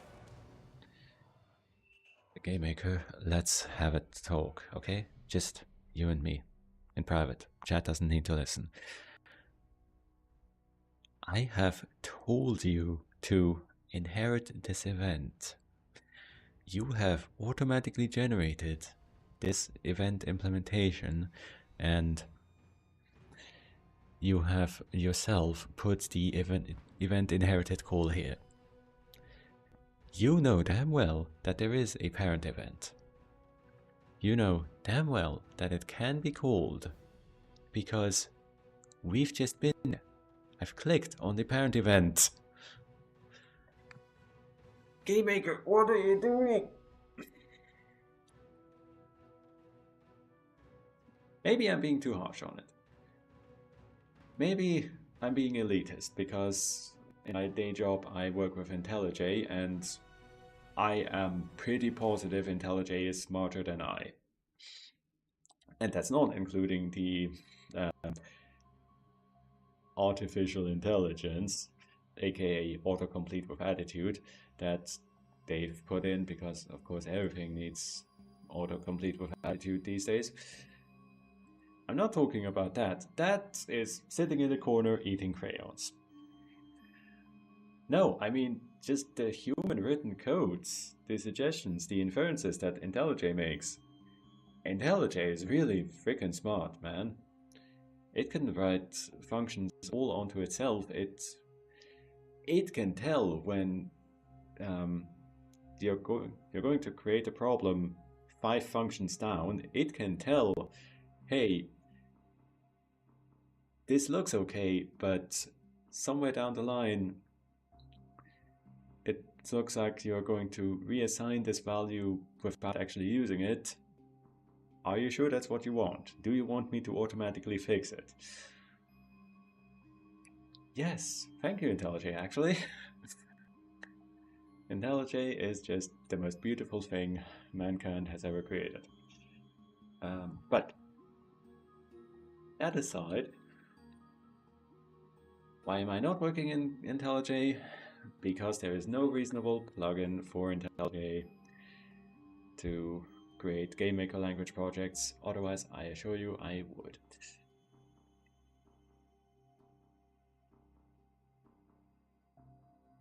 As naturally can't really be expected. I think there's like a plugin or two for IntelliJ and or Visual Studio, which of course makes sense. Visual Studio's entire thing is it is open source to do whatever. And a few volunteers doing this because they like GameMaker aren't going to be able to keep up with the company that actually gets paid to maintain IntelliJ, and stuff's not cheap, man. You do pay for the quality that you get. So even if you reasonably could write GML in IntelliJ, it wouldn't have nearly any of the features. Hell, a lot of the stuff that I complain about is inherent to the language. It has to be this way because of the way the language is designed and wants to be designed. But that's just me being upset about why computer languages aren't the way that I want them to be. So now, when I click this button, what do I want to happen? I want to go to the room handler and say, hey, reset settings. There we go. That's all that this button needs to do. I think that is quite literally it.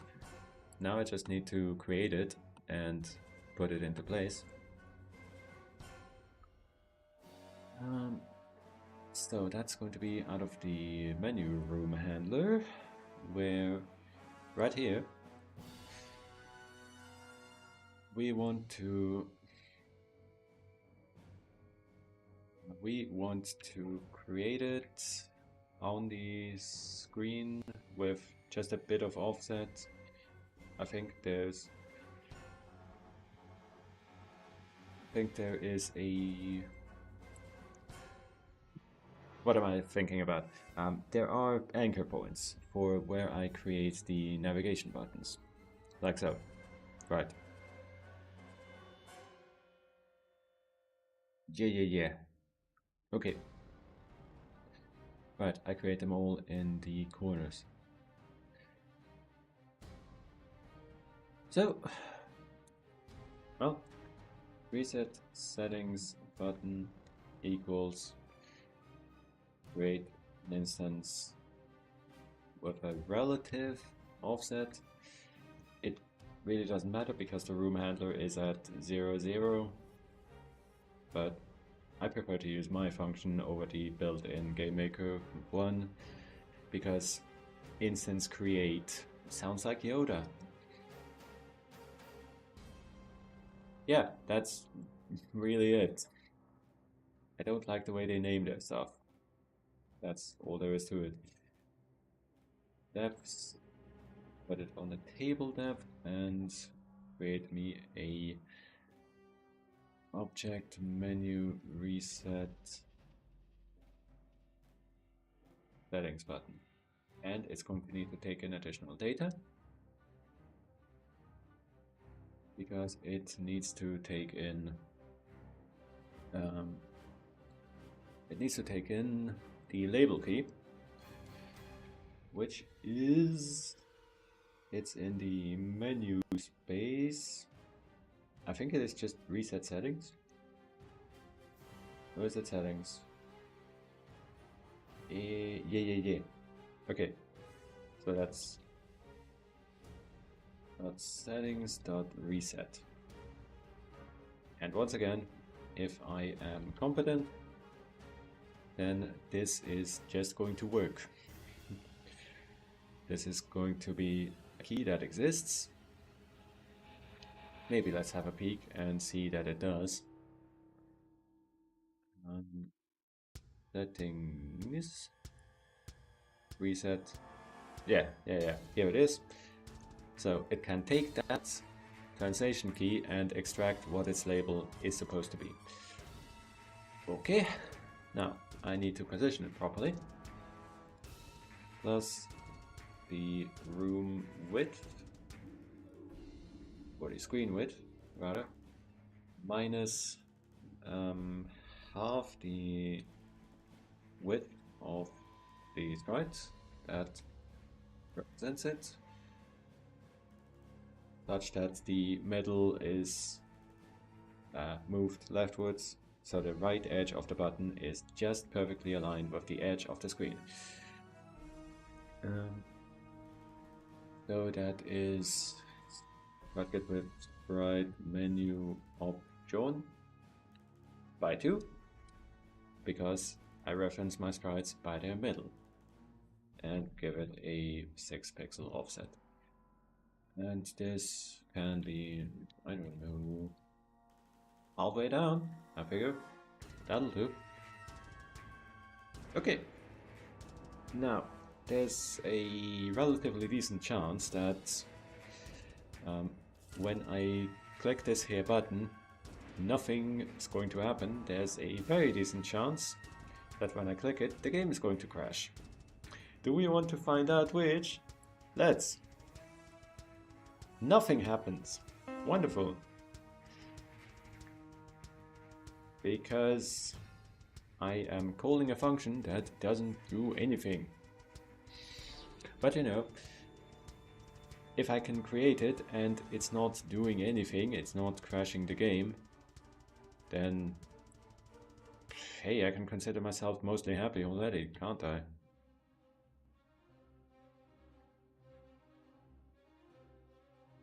That's it working without issue, even if it's not doing anything. That's 50% of the way there. So, when it is clicked, it is going to call this function, which is going to... Actually, let's launch the game again, because it should have just reset the settings to their defaults. And it did. So, it is functioning. As you can see, it reset master volume back to max. But it's not visually updating, which makes some amount of a lot of sense, because the reset function on here, if I can find it, yes, this is as I had feared. This schedules a redraw, but it doesn't update the internal state. That is to say, the settings box has several internal components. So if we look at this, this is a different object that knows that knows what volume setting it's at. So naturally, if I don't tell it, hey, you're actually at 10 volume now, then it's going to continue to believe it's at 3. We start at 0, by the way. There are 11 of these, because we have 0, and then 10% up to 100. So, just scheduling a redraw isn't gonna do it. Now, do I track this? Do I ever? The answer is no. But I do think I dumped them into a settings array. Yes, I do. So, all that I really need to do is tell this instance, hey, your setting may have changed. Go refetch what it is. So, in fact, I already have the update display method, for which I believe that is exactly what I want. Yes, it refetches its property value. Okay, so this is actually going to be quite easy. Barely an inconvenience. And if we go back here, what we need to do is feel happiness, for there is only one thing that GameMaker can do for me, but it makes me happy. It can initialize a for loop for me.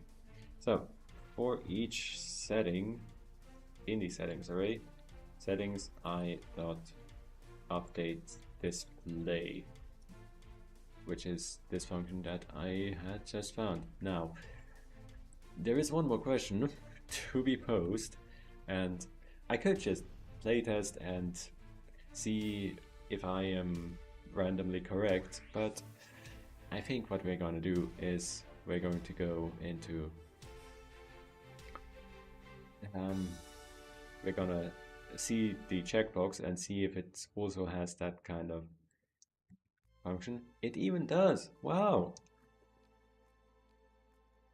what luck. Okay, with that I want to add a sound cue, but that, yeah.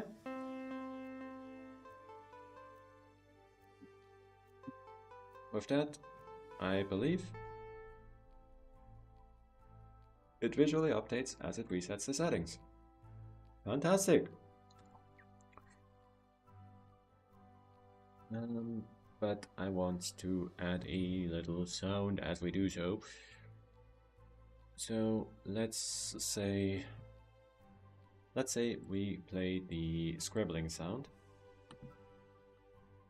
So that there are multiple places where I can do this now.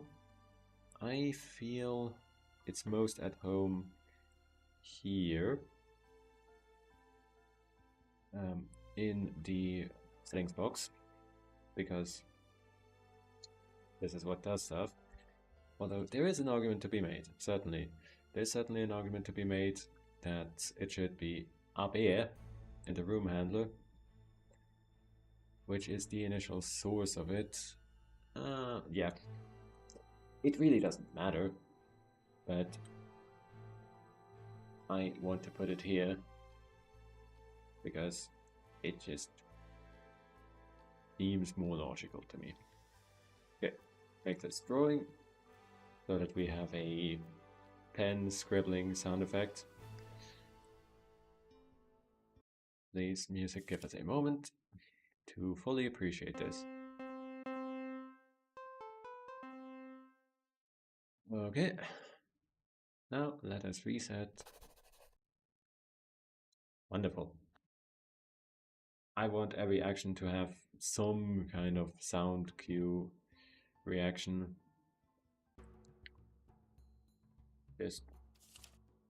I think that's neat. I think I am a big boy game designer. I think that can be expected of me. Now, well, that's that, I suppose. let me take a peek at my list. We have implemented the reset settings button. I'm very proud of myself. I can still show the total stat increase numbers. We just think.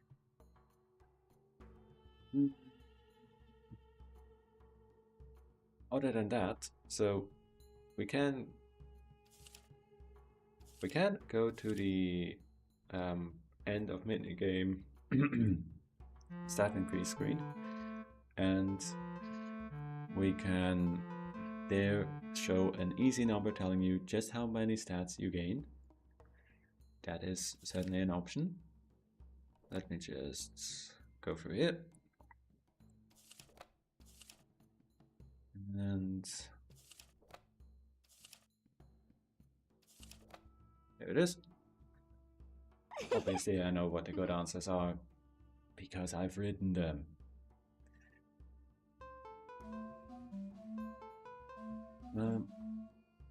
I can do that. Make this screen more easily readable. But I think I'm gonna save that for tomorrow. What I'm going to do instead is... Oh no. Dang it. I didn't mean to progress the save. The game saves every time that you return to the desk. So that was just that. Oh well, it's not like saves are expensive.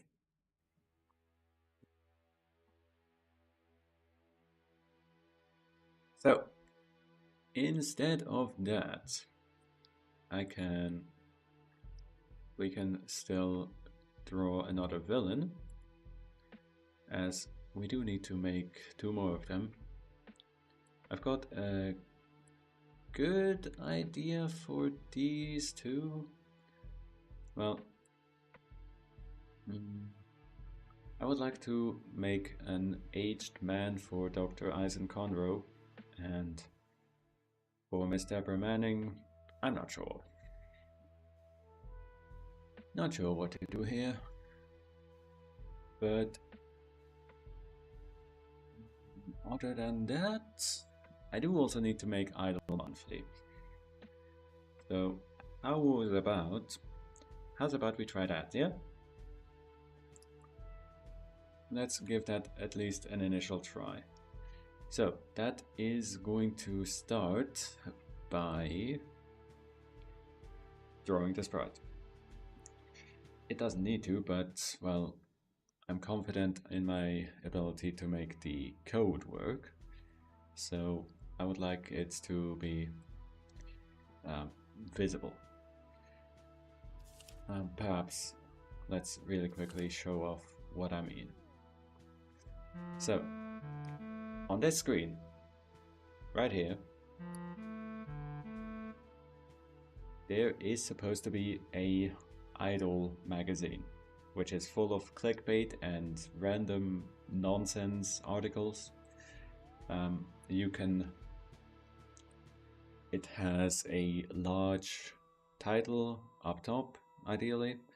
Then it's got a front page article, and underneath it's got a secondary article. Whether all that fits, I don't know. We're going to certainly have to try. I have written a few data points for it, and I've also made sure that all of those are roughly the same length. In fact, they are all 140 characters within like plus or minus 2. Because I'm a decent writer. Well, there is one article that is mightily longer, but yeah. The point is, you can always rewrite your statements to add or remove characters and see how they fit.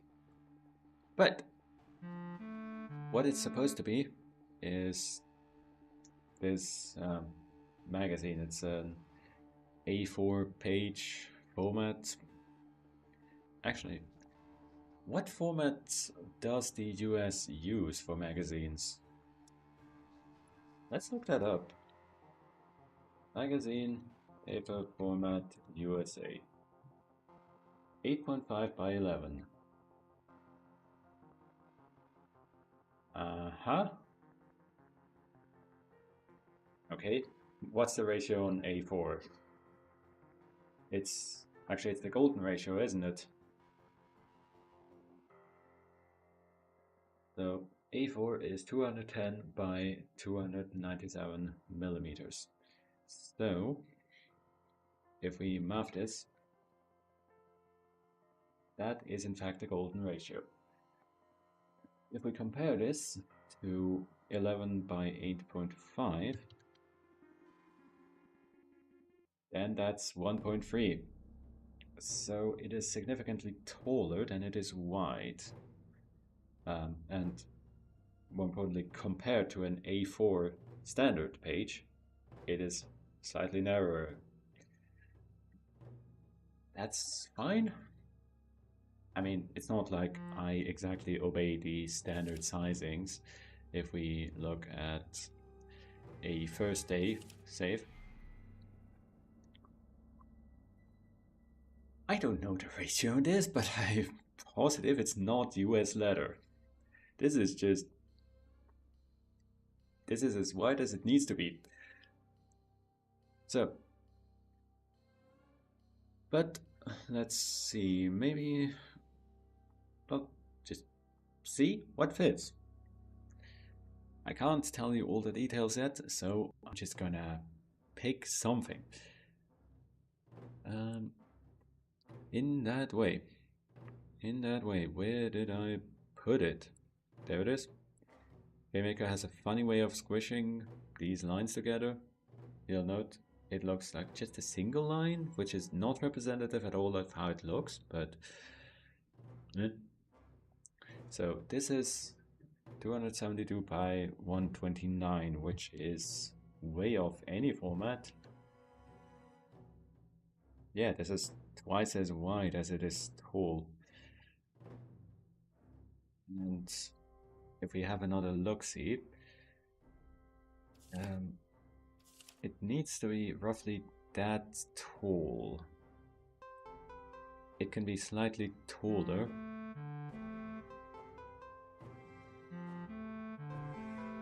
Butterfly, you are slightly in the way. It needs to be, or it can be, slightly taller, but not by a lot. And I want it to be narrower, so we're not actually going to have that much space. If we want to make this still legible, it's not going to be a ton of space for text. But, hey, try something and see where we end up. So, I want to... somewhere I've written it down.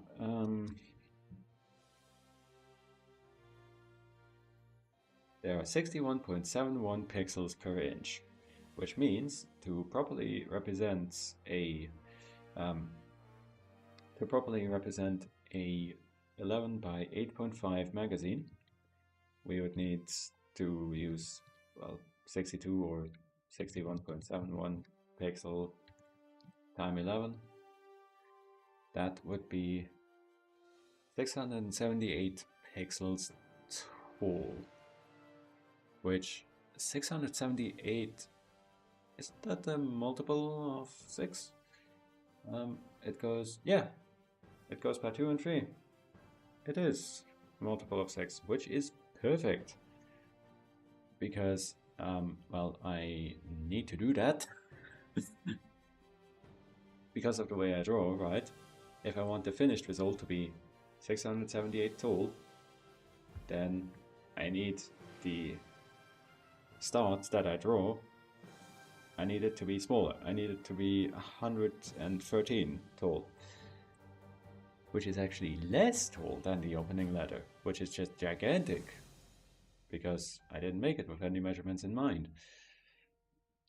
So, and then consequently, if we do the same math for 8.5 inches of width, we end up at another very conveniently divisible by 6 number, which is 524. So, I think this is going to end up too small, but we're just gonna do something and see what happens. 524 by 678. I'm sure that's right. It seems awfully small. Ah, yeah. Hey, August VC. I'm pretty sure 524 is divisible by 6. My calculator is not opening anymore. Oh no. I mean, yeah, it's like... No, it isn't. You're correct. Ah, no, I've done the bad. Yeah, you're absolutely correct. It's 522, that is, because 540 is. 524 isn't divisible by 6. Ah, you got me. Well, we're gonna... Fine. We're gonna steal these 2 pixels. And actually...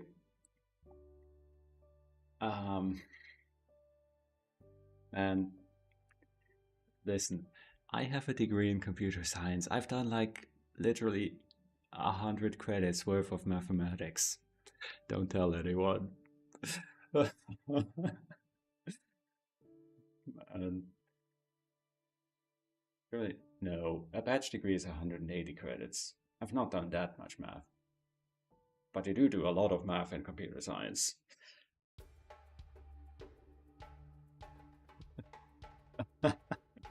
Well, anyway, so this is going to be the large part anyway. So we're going to take a calculator because evidently I can't trust myself to do this math properly. So the small version, drawn at 1/6 resolution, is going to be 87 by 678, which is 113. I think I'm going to slightly change this to 114 by 88, which is going to be, you know, even enough. I've rounded down anyway. And is that... Wait, now it's wider than tall. That's the opposite of what I want. Because I prefer to use even sizes, because they have an exact center, and sometimes when you place them you need to, because I place everything pixel aligned, right? Sometimes when you place those things you need to offset them by 3 pixels because of the uneven middle. Otherwise they would be unaligned with the global pixel grid. It's not like there is a global pixel grid. I do this all manually. But I still take care to do so. You know, I'm just wondering, why am I using the small corners on the opening letter? I should be using these smaller corners, sorry, the large corners. So, there is a simple way to draw these, and it is to just steal them. Steal them from a sprite where I've already done it. Yeah, alignment is super exhausting. If you don't mind the question, do you also have experience suffering in GameMaker, August VC? Because every day, well, no, it's a good, let's not meme too much where it doesn't deserve. It's a good language, it is well suited for its purpose, but working professionally with Java, there are certainly many days where I wished I could just use Java. And I mean, strictly speaking, I can, just I would miss out on all the cool stuff that GameMaker does. Used GameMaker 16 years ago. Well, ooh, lots of experience in the industry then. I'm just starting out myself. I will say, I feel GameMaker has gotten better. I've only used it myself for like 2 years at this point, when, uh, well, quite literally, 4 and Yahtzee Croshaw, they keep telling you, if you want to make games, do it. You can do it. Just do it. Yeah. Well, industry. Hey, indie is perfectly valid game development. So at some point, I figured I've always wanted to make my own games, so I am going to just do it. So, what do I want? Here, I want to not upscale this version. I want to duplicate it. I want to properly name it. So much fun, my dude. It is so much effort, but it is also very fulfilling. Let's see. So this is going to be the small version. Then we're going to take this version, and this is the full version. So this is going to be upscaled to 528. You can also just use percent if you don't trust your mathematics, as evidently I can't. Yes, 528. And we're just gonna make an object and plonk it in the room. See how it looks, because there's no point making it pretty if I don't know if it even fits. I would certainly, like, my dream certainly would be my games take off and I can sustain myself off of game development. That's a dream scenario. It's not something that I'm, let's say, strictly working towards. I'm not quitting my day job. I'm doing this as a hobby, but I would love if Hit Idle takes off and I can confidently say, yeah, I can keep doing this, and even if the next game or two don't take off, I'll still be fine. But that's, we'll see if it happens. It's very unlikely to happen.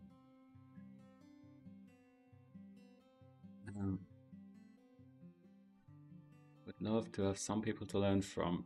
Yeah, that's true. I am coming into this, as I said, I am a professional software engineer, so I'm not going to say I'm better than everyone else because I do this for a living already.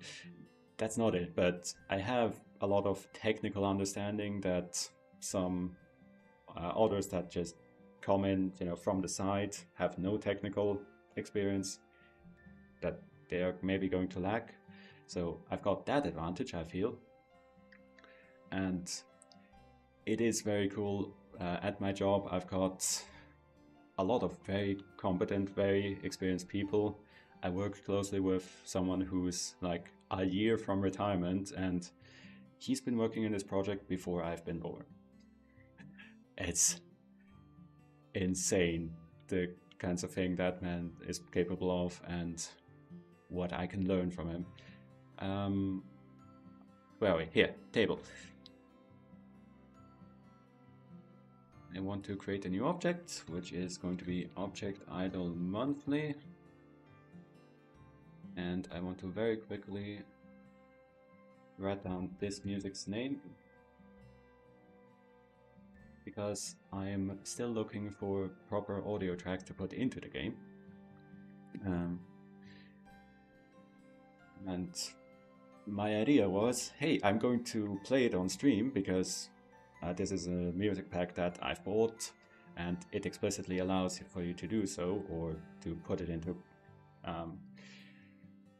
into commercial projects.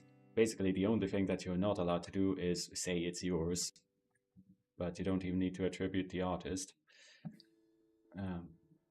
And then when I hear a sound I like, when I hear a song that I like, I can write it down and put it in the game. Yeah, you get a bit busy when you stream, but well, when I get a moment, I'm gonna do it. So this is going to be Fight Idle monthly, which I didn't move. I'm actually not sure that I want to uh, that I want to um, put a lot of music into Hit Idol because it is a music themed game. I'm gonna give a brief tour maybe. And let's just take it from the small scale folder, put it in the actual folder so that everything's in its proper place. And then we are going to go to the table room handler and spawn this thing. Because what I figure is the game is music themed. You are a high school teacher managing an idol club, which is, it's all just casual. You've got a band of high schoolers, high school seniors, that is, but it's not super serious.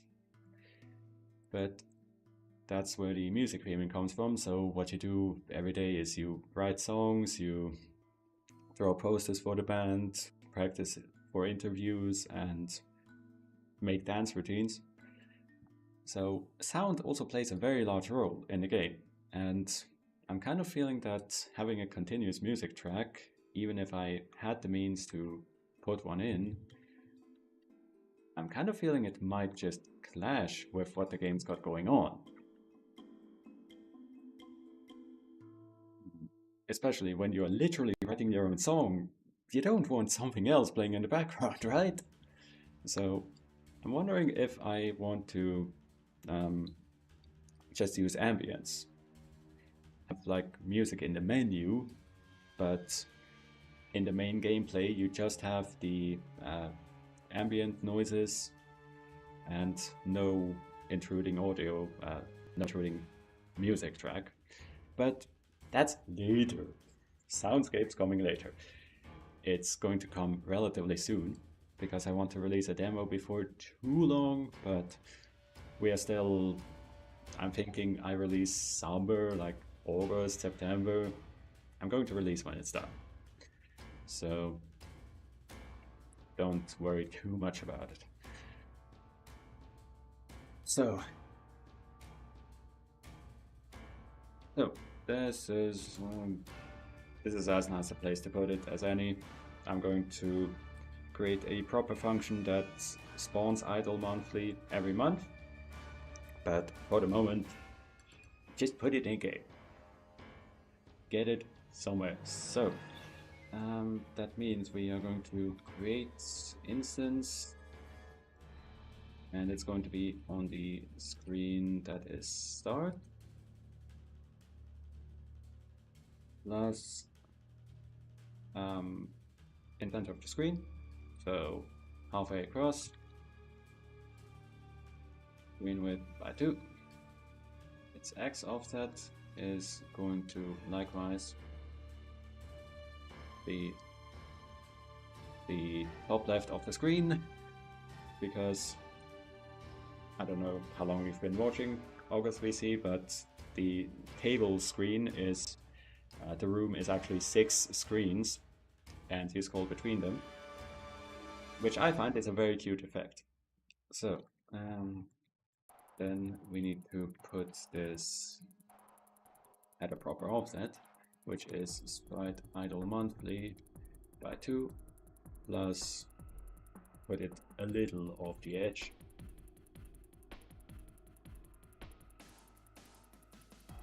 And then just put it at table depth so it doesn't interfere with anything, and object idle monthly.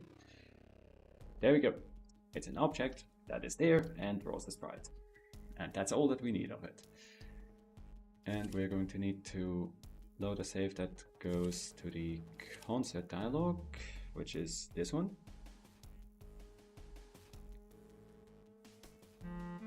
There it is. Okay. So that comfortably fits in, and there's even comfortably space yet to go. And I think I want to use that space because like, no one's realistically going to notice that the game is to scale. It's not anyway. The idea is you've got these Polaroid photos, and I had an idea that I would make a scale accurate to that. That's where the 62 pixels per inch came from. But nah, like, I need to size objects as they need to be sized. So I think what we're going to do is we're going to make this significantly larger, because no amount of text would fit in here. I could barely fit in the main article. Drinking break.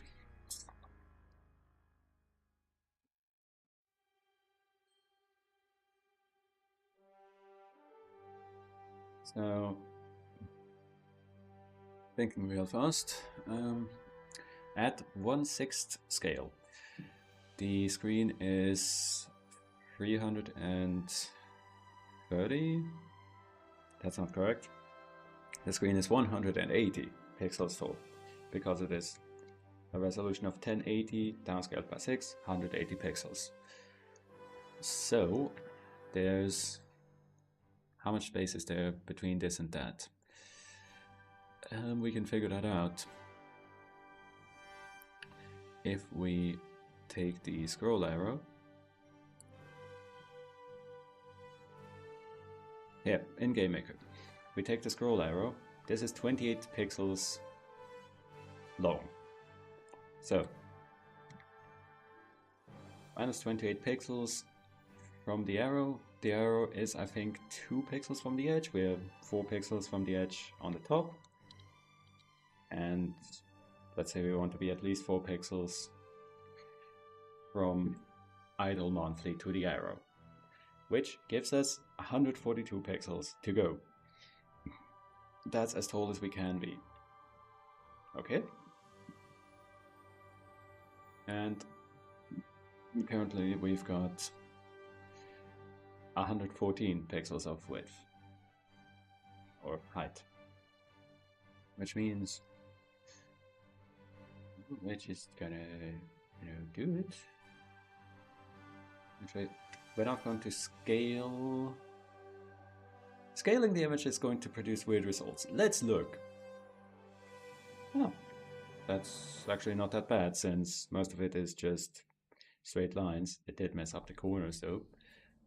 So let's delete those out and fix them again.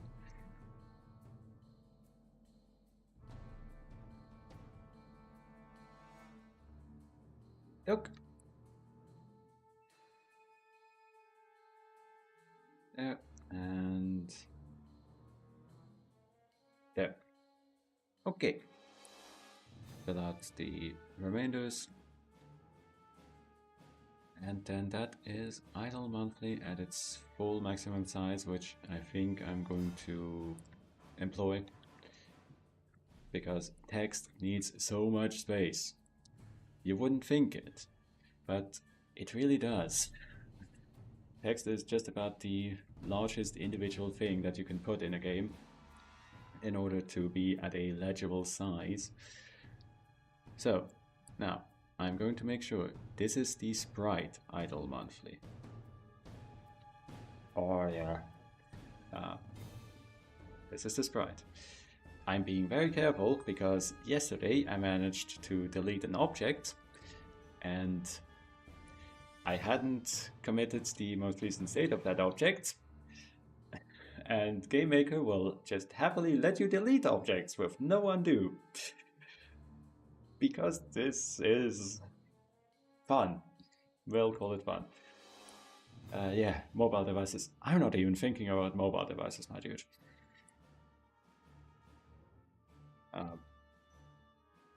I'm not thinking about mobile. Strictly speaking, you can play this on mobile, but of course, there are some fiddly points that definitely would not work. So, no, I'm developing towards PC. I did talk with someone who brought up the good point. It wouldn't be the worst idea to support tablets, like, you know, decently sized, we might be able to do that because um, on my screen, the hit idle window isn't much bigger than a tablet.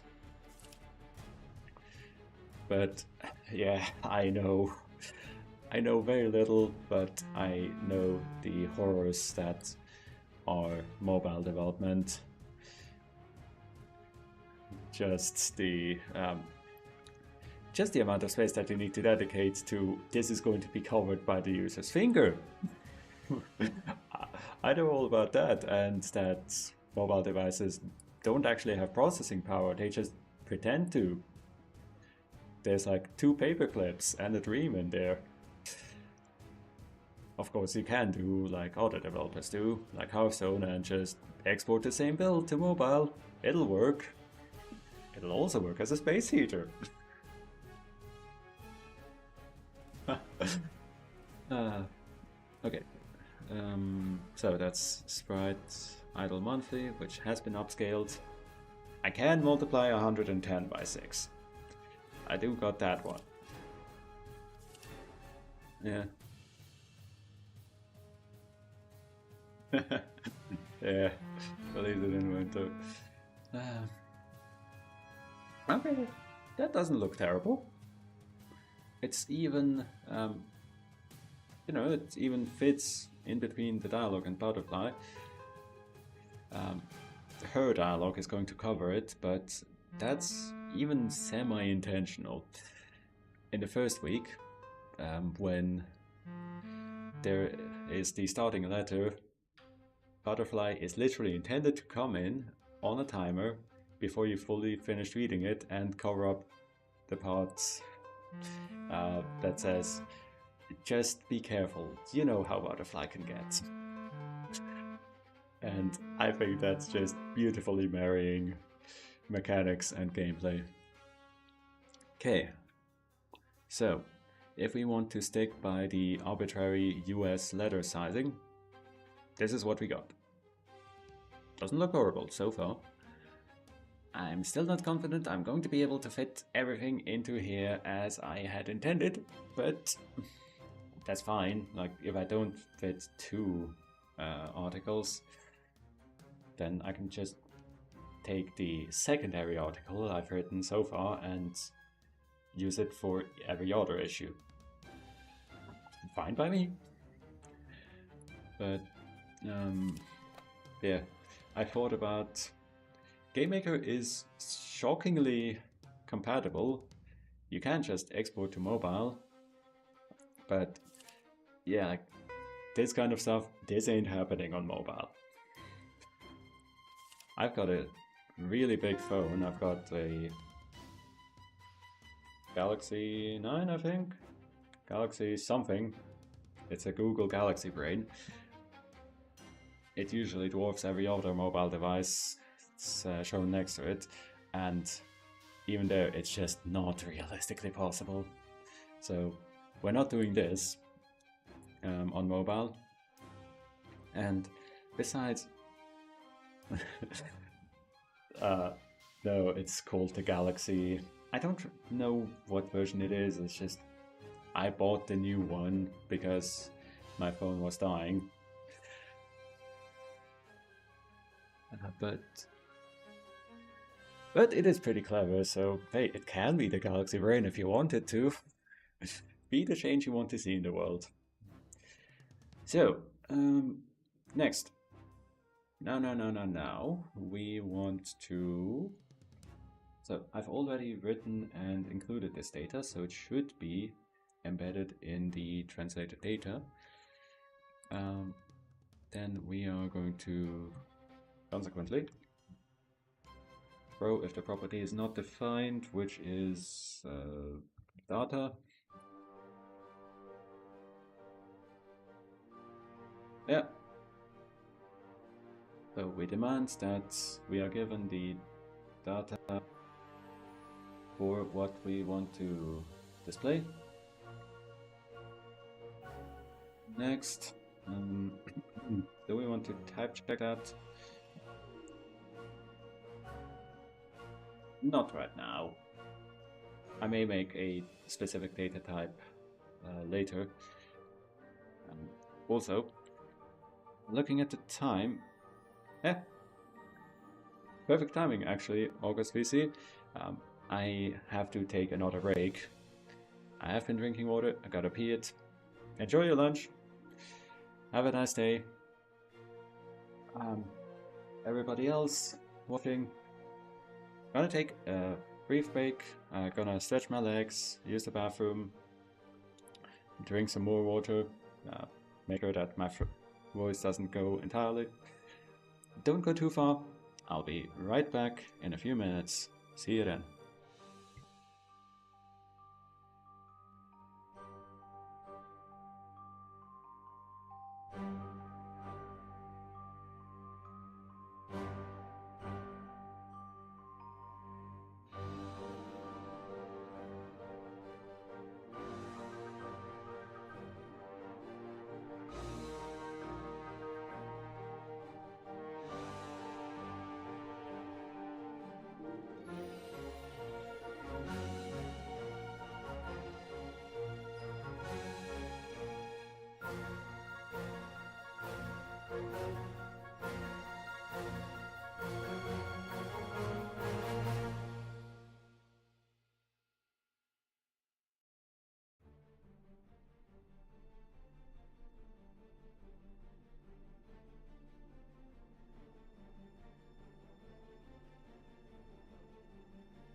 Okay.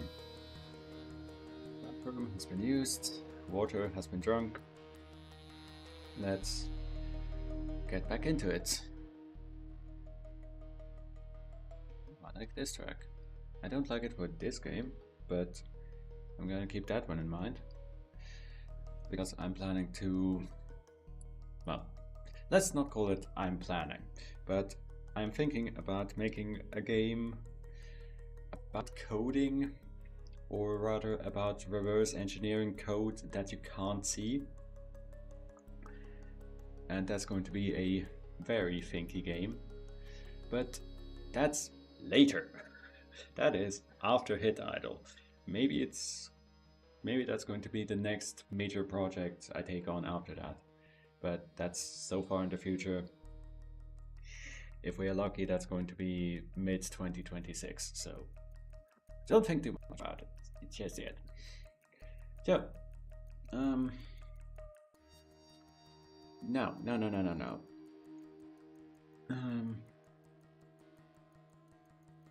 Now, what do I want this Idol monthly issue to look like?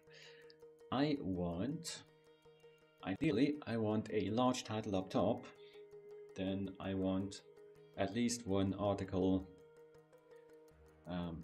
at the top. Ideally, another, like a newspaper, like a magazine. So I suppose a magazine would have a full page photo at the front. I might end up drawing that. I mean, this is very much just a sizing placeholder for me to test whether I can fit all the text that I want into it. But still, a magazine which has a front page with little teasers for, oh my gosh, these articles inside are so amazing, you have to buy this issue. You know how it goes. So that is going to take place by first we need to extract the translation keys from the room handler. Get translation keys, which is going to be let me just look at the structure that I've built here. So this is going to be on the table, which just gives us the global translation keys object. And where did I put idle monthly? Okay. Yeah. It is in able.idle monthly. Then, for the title, up top, we are going to make a title builder, which is a text builder with these settings. I want it to be a large font, so I may hunt for a new font here, because none of these fonts really seem appropriate. I think I'd want a blocky font with sharp edges, but maybe we just use the general text font, as it's not anything special. Then I need to look at the properties.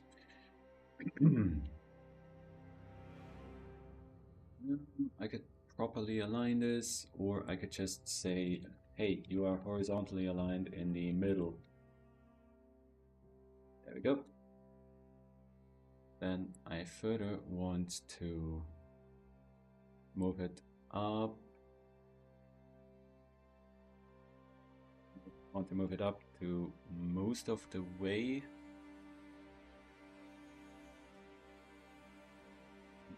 Why are you complaining now? Yes. Wait, you understand Fluent API now? That's insane. Usually, every time that I say new text builder, do a thing, GameMaker gets really confused and doesn't follow what I'm doing. But it does work. It's just Feather that is trying really hard. Code linters are cute. Be kind to them, even if they are bad at their jobs. So,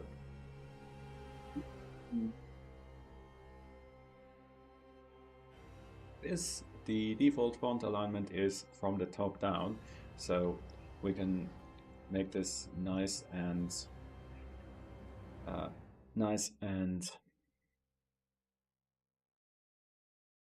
flexible, such that if I change how the sprite is sized, it'll still be in the same correct space. So we want to go up, which means negative y, by half the sprite height, and then do, let's say, a 2 pixel distance from the top. Then we want to set the text, which is going to be fixed. Get translated string, which is going to be translation keys title. So that's going to retrieve that from the translated data. And lastly, we want to set the scale to 2. This isn't strictly speaking necessary. I could make a font asset with double size, but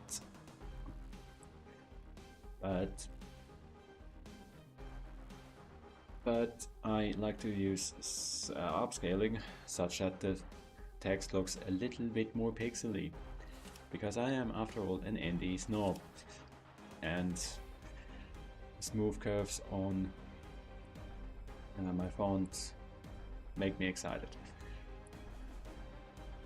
Now, what I have done is I have declared a required parameter, but I've not actually passed it.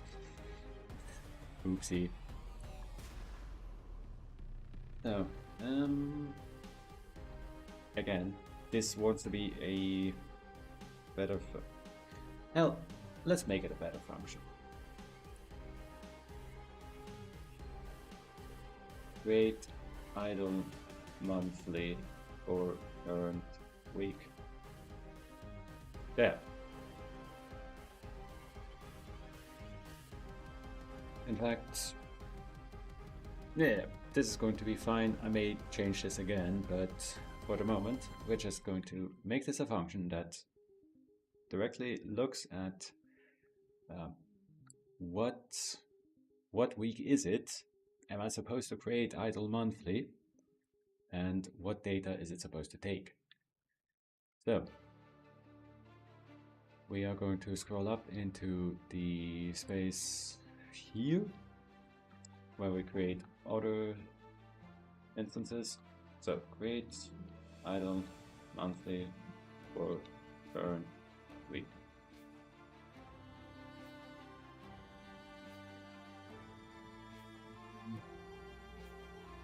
Now there's a very big question here, which is no, but at this point we already know what week it is. So our issue is the week number by 4. We want to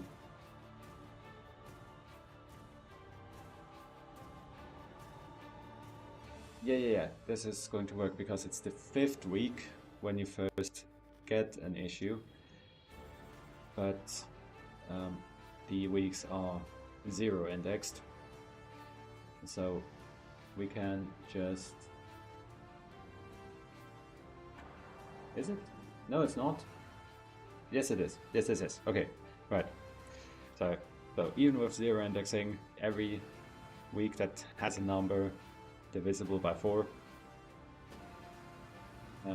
So if week number by 4 is not 0, we return out and we don't do anything, because then it wouldn't make sense to create that. So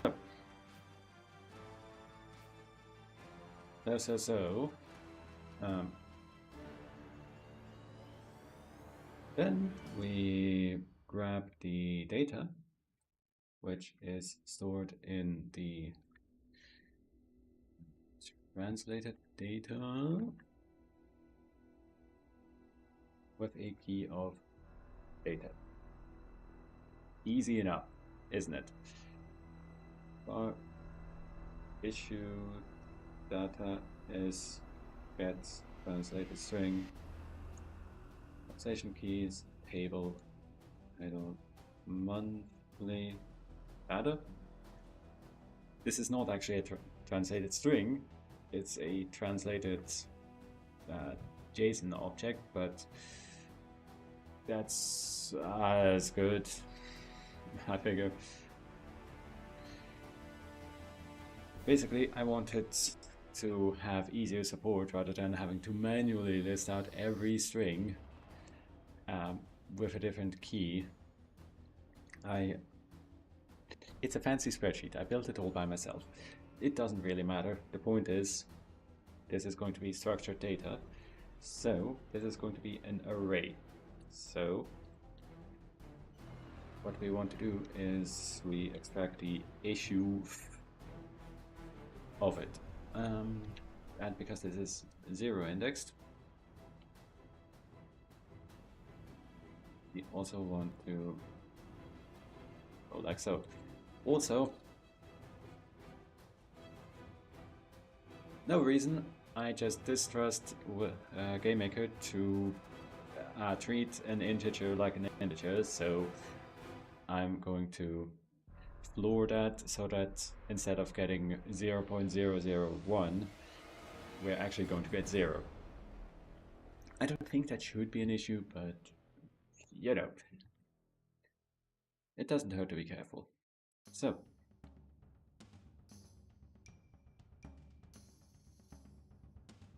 then we need to pass in this data.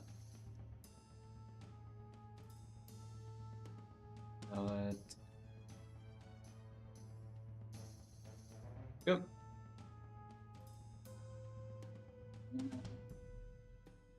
That's fine. I think I want to track it just to have it. I'm not planning on doing anything with it, but it is good to have access to your instances by their index.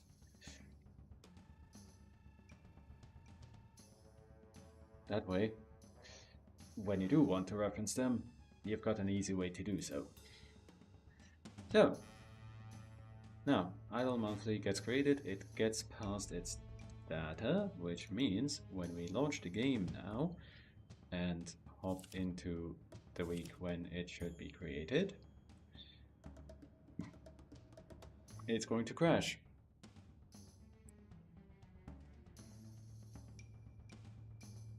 Why? Oh, have I? Yep, I have not given it the translation key.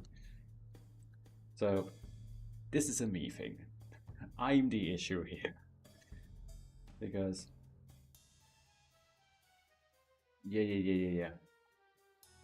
I wouldn't need to do this. I wouldn't need to use this translation key struct. I could just put in the key as it is, because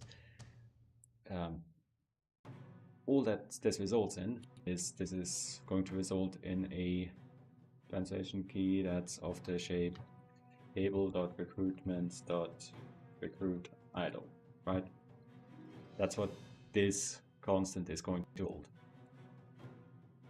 I made this big structure because I don't like using string constants. That does seem icky, so I figured I would want something with defined values where if I do it wrong, I'm going to know, and I'm going to know which values are actually available to me. Which means I need to declare what these values are, which I think it's easy enough. So, need an idle monthly translation key to access that, and it's going to have the subkeys of data and idle. Yep, that's actually all that we need to do.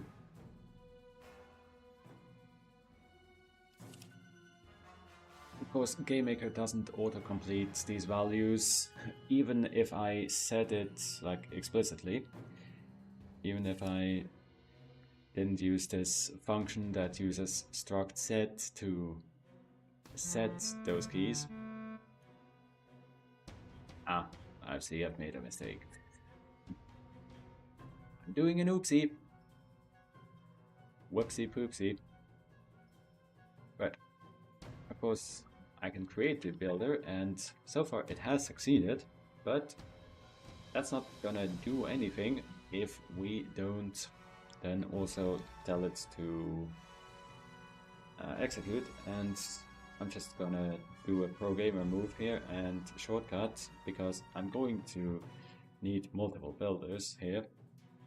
So I'm just going to go through and tell each builder to do its thing. Instead, I need to put this into an array. Battle builder. There we go. Okie doke. Now we should see at least something. And let's see if... Aha! Look! Isn't that great? Now, this font is profoundly unsuited for that. But make it in tiny steps. I don't hate it. I would like something that's a little more blocky, that has straighter lines. I did get all of the fonts that this game uses from the cutesy font section, just so we're aware. It might also just not be big enough. But that is something that I'm going to adjust later. For the moment, all that matters is it's here, it's doing stuff. Now, right, I had always thought about a newspaper kind of layout, so that we've seen newspapers before, right? They've got the title story right up here, then you've got an image as the article text snakes around it, and then another article lower down. Is that all going to fit? Is it ever? I highly doubt that. But, well, let's think about different layouts.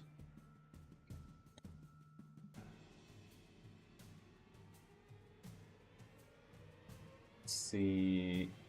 I'm just going to Google the name of a certain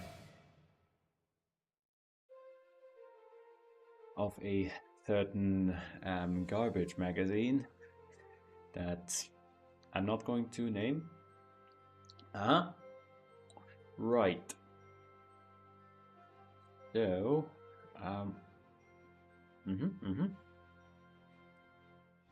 okay. That is an alternate layout that would work on the single page, since newspapers, of course, are also read differently. They're read horizontally, which means they've got more horizontal space to work with. But using a vertical layout can also work.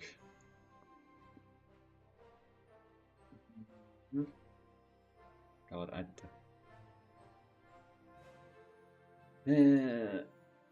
I don't even want to read it. I don't want to look at it until my eyes accidentally read it. It's such garbage. But I have to take in the layout. So, okay. Well, thinking more specifically, what's going to work here?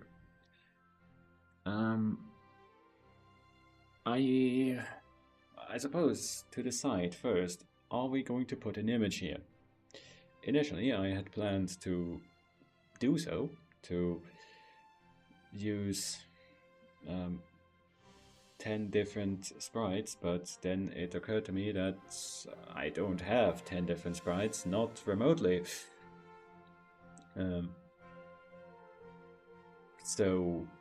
Well, I do have 10 different sprites, but I don't have 10 different sprites that would be appropriate for this purpose. Also, they are not even remotely the same sizing, so that would be a pain. I could make that work, but not practically, not in a way that is worth the effort. So, what we're going to do instead, I mean, I can just put the text, I can just put the text on, right? With no fluff. That doesn't exactly fit the idea of the monthly idol celebrity magazine, but it's an idea. Failing that, so what would I do? Like large title, smaller article text? Yeah, I can try. I do want the text to be relatively large, such that it is decently legible. That's the thing. I certainly could put it at newspaper size, but no, I think it is better to have shorter articles with larger text. So, I don't know. Let's try something and see what comes out. So, top article title builder is going to be a text builder, which is going to use a smaller font. I think here it is appropriate to use the general text font.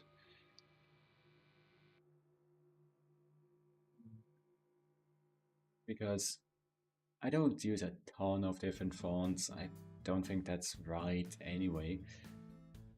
Drink break.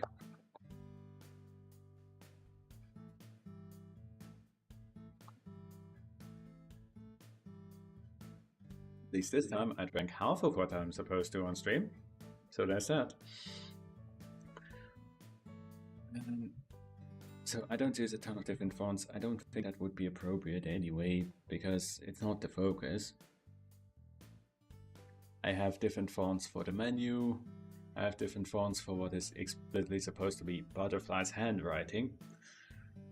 And other than that, it's mostly a general, well-legible font. So, do we want to set the horizontal alignment? No, but we want to set this into a specific Y position where, I don't know. Actually, I can do what's known as a pro gamer move. I can just have it tell me, hey, what's the topmost Y position underneath the title text? And then we go, I don't know, 4 pixels of spacing underneath that. We do want to set the Y so that it's not straight in the middle, but with a similar idea. We're going to use the sprite width to align it with the left edge, and then we're going to get a random value. If that's right, cool. If it's not, if I don't like it, I'm gonna change it. Then the text is already delivered to us in the data, which I need to look up what I called it. One brief moment, please. That is front title. So let's adjust the builder size, the builder name, I mean, to match. So front title builder has to be in the builders array, and you need to be scaled up too. I'm going relatively fast and loose. I'm going to fiddle with this some more later. Right now, I just want to see what we can do. Don't hate that. Don't hate that. I do kind of hate that I have to spam through the dialogue, so let's do one thing real fast. I'm gonna turn on the speedrunning settings. That way, you'll find that the dialogue goes slightly faster. Right. So, yeah. So I want the idle monthly title to be slightly grey rather than pure black, but again, that's design. That's design work, that's not my job. No, regrettably, it is my job. Meh.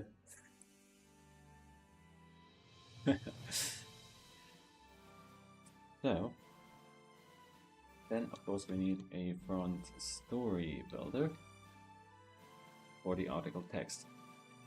For this,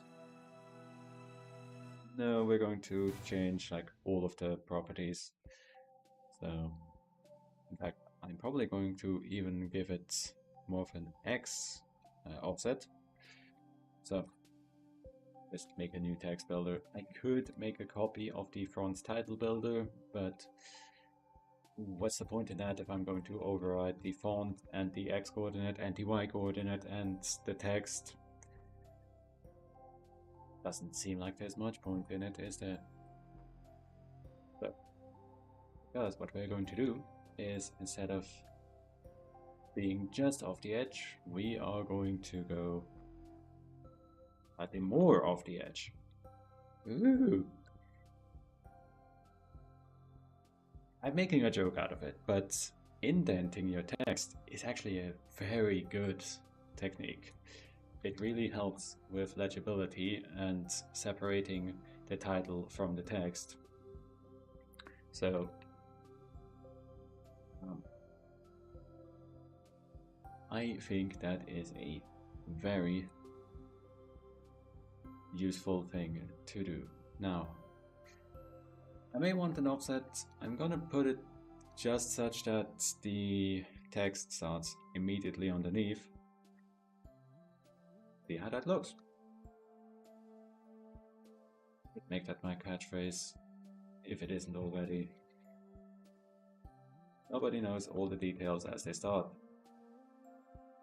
In fact, really, that's just... Sorry, I forgot to put the front story builder in. That's just true of life, isn't it? You don't have all the answers. Science doesn't. We know that we know a very limited amount. We know that what we do know is probably not too far from the truth, unless it is.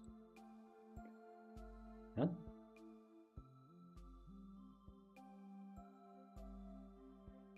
Oh, I'm making a complete mess here. Front story. There.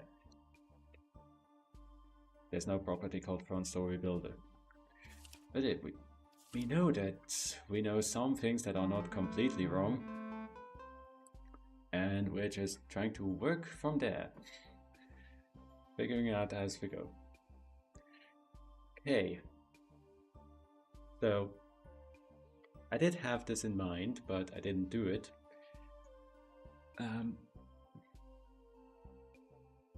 What you'll note is, well, it needs a break.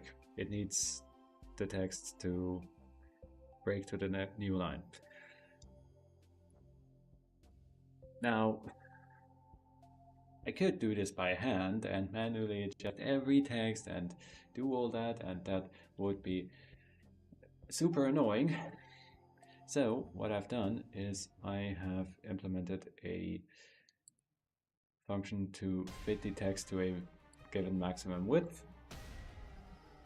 and that'll sort us out. We can tell this now. How wide can it be? Sprite width minus 6 is the offset here, plus, let's say we want an offset of at least 2 pixels from the right edge. So do that. I am also just aching to make constants here. I'm using magic numbers all over the place, and I hate it.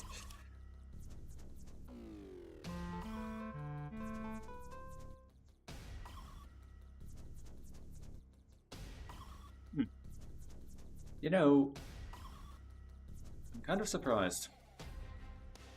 I wouldn't have thought that I would have quite this much space. All this time I've been stressing out that I'm not going to be able to fit anything at all, and now I can also put the bottom story and it's going to handily fit. Now, there is the question to be asked. Maybe I want to shuffle all of this up like one category of font size, because 14 point is legible, but it's not a lot. So let's try. Let's do something boldly and listen. I can't stop myself. I have to do it. I have to use constants. I hate magic numbers so much. So, especially because I'm going to reuse those numbers. So the moment that you use something twice, you really should consider making it a constant. So, what are we doing? We are calling this story width is that, and we're stuffing that into here. Then further we have story X offset, which is this one.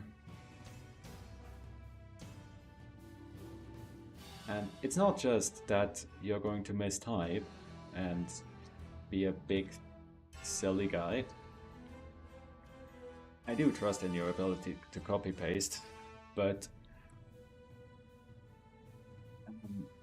as soon as it is in two places, if I want to move the text slightly over, I would then have to find where I've defined this. I would have to figure out, okay, this is the title offset, this is the story offset,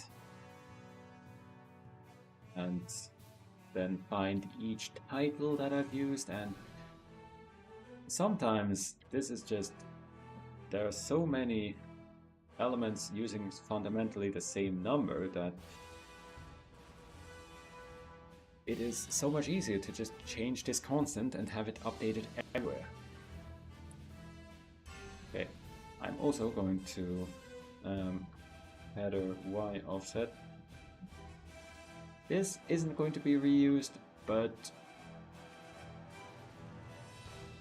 it is better to reference numbers with a speaking name rather than just as they are. Okay. Good. Wonderful.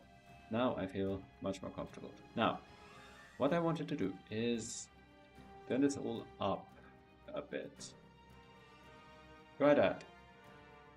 Since we are referencing every text's y offsets dynamically. Yeah. That's more what I'd had in mind. And I actually like that. This is much more limited on space, but I like the text size much better. It's easier to read naturally, and well, look, it is quite literally designed that you see it in a grocery store, your bored teenage eyes glaze over the cover, and it grabs your attention and makes you actually buy it. That's the point. So, using small texts doesn't actually make sense. This is the front page of the magazine. If this doesn't convince you to buy it, you're not gonna buy it. Okay, now, this does introduce the small issue that we have actually limited space now. So there are multiple possible solutions to that. I'm probably going to employ all of them. So if I run out of space, I can try moving stuff closer together. I can try removing this header, though I want to keep it.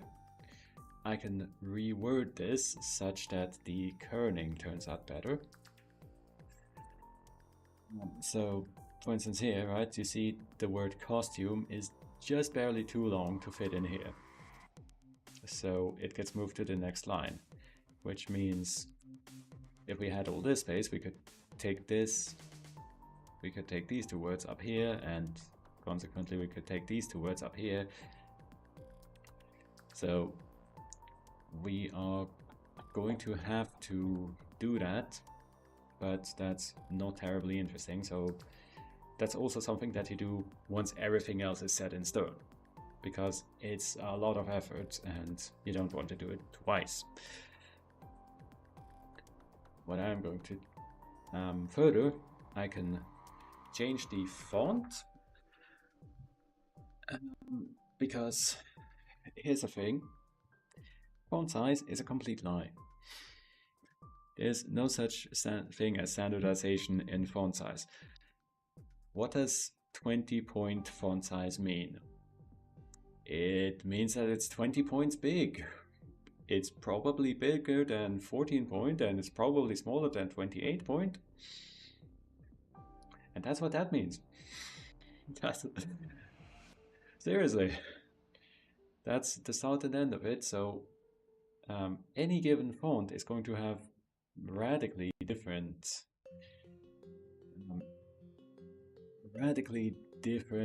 sizing. So if I employ a different font, then it's going to be differently sized, which also means I need to be set on what fonts that I want to use before I go through the manual effort of making the text fit. Now, another option that I have is to slightly adjust the font, which is, right now I'm using 20-point, which is maybe a bit big. So let's also try that and see how that feels. So this is cookbook.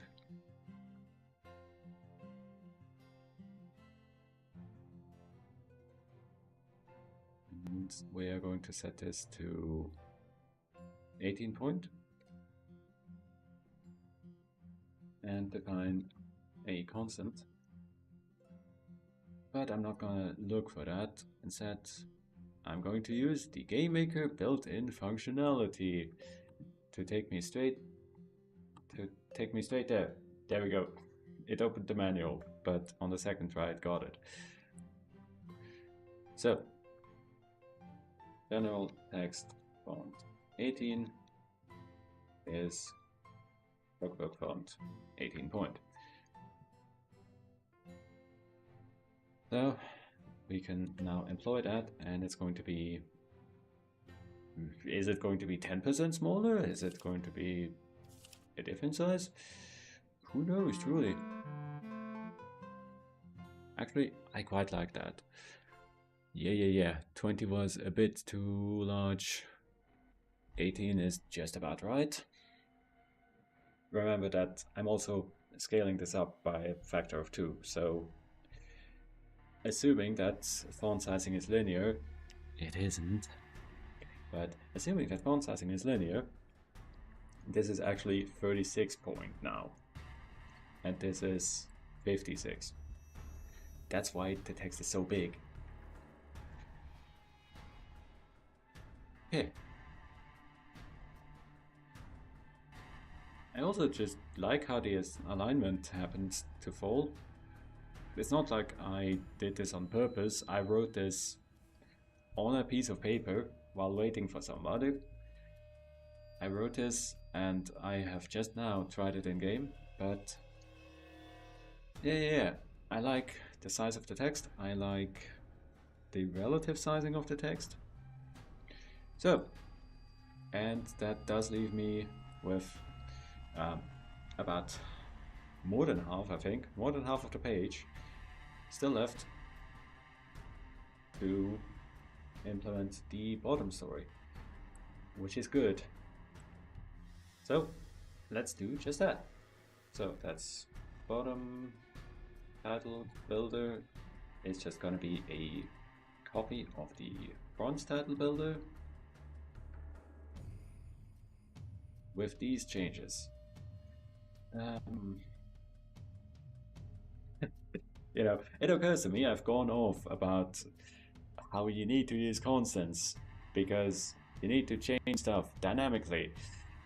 And then I go and just take all the settings from this one builder. That amuses me. So, but we need to change the Y offset, which is going to be another thing that I just have to fiddle with, but for now it's going to be this with a slight offset, and the text is going to be data bottom title, and I need to recall this method.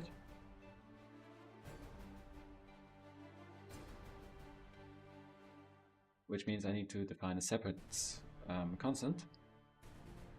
So the bottom story has slightly longer titles that may be multiple lines. I'm not sure if I'm gonna keep that, but hey.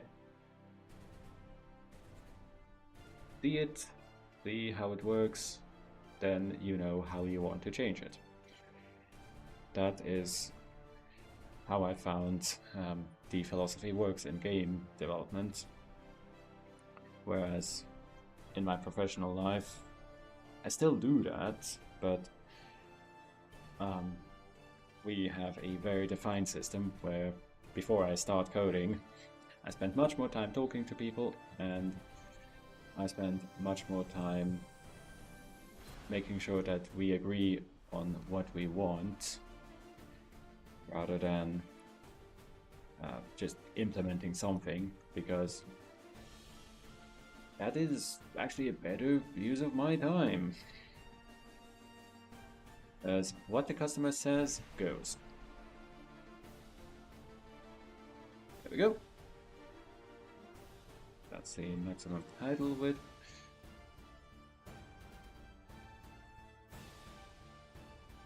And trust me, people's jobs aren't easy either. They have dozens of voices that they have to bring to a consensus, or at least that they have to make quiet and accept what's being given to them.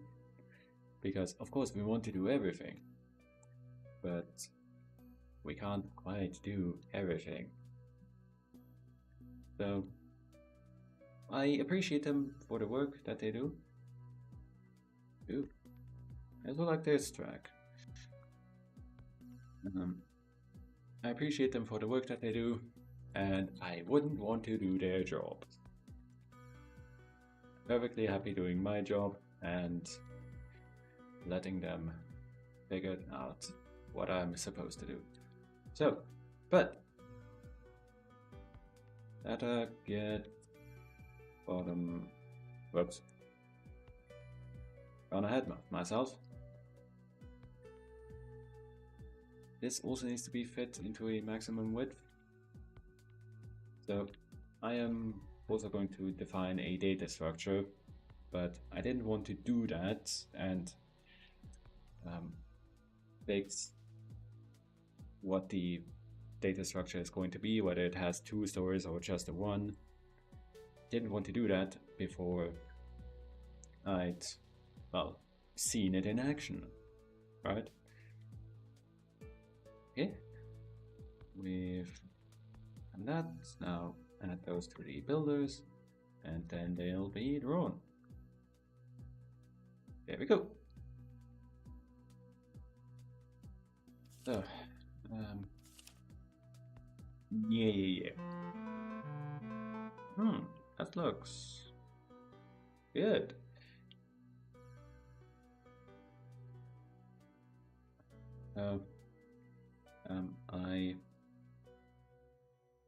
That's why I've just used this as a proof of concept, basic objects, and from there we are. Now that I know that this, fits in there, we can make it pretty from there. Now, I've just literally copied the settings, right?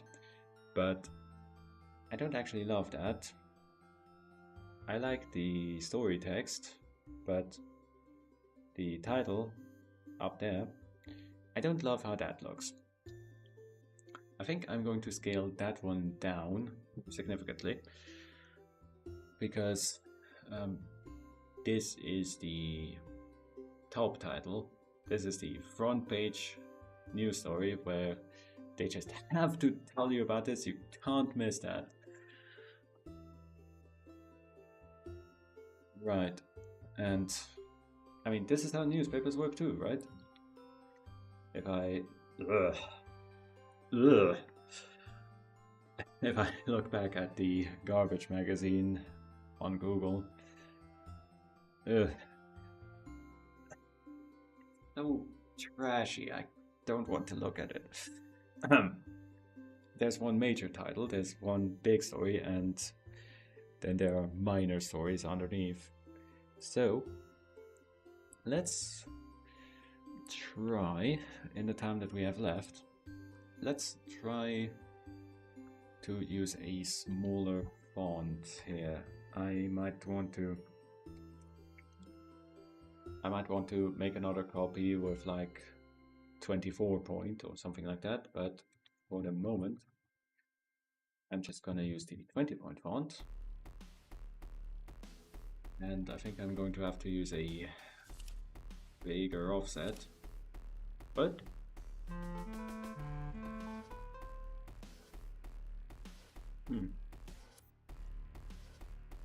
that's interesting.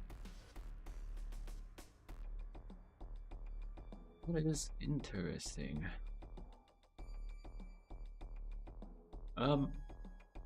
So what I'm thinking just now is I may want to create a font which is bold, because, well, titles are bolded, that's their big thing.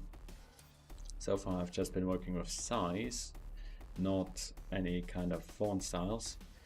I think this font does support that kind of styling. It does. Awesome. So what I would really love is if I can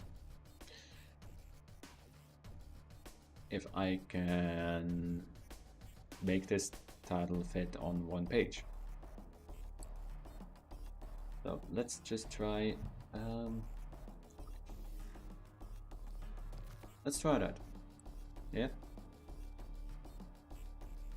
So one by one we are going to go to this font entry, and because it ends in 20, GameMaker assumes that I want the copy to be 21, which is cute.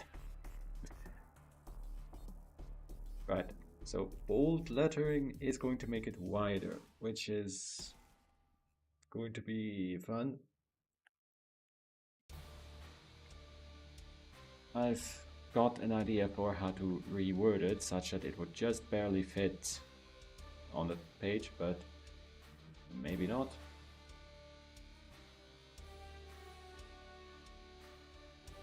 But hey, we're gonna try it, we're gonna see.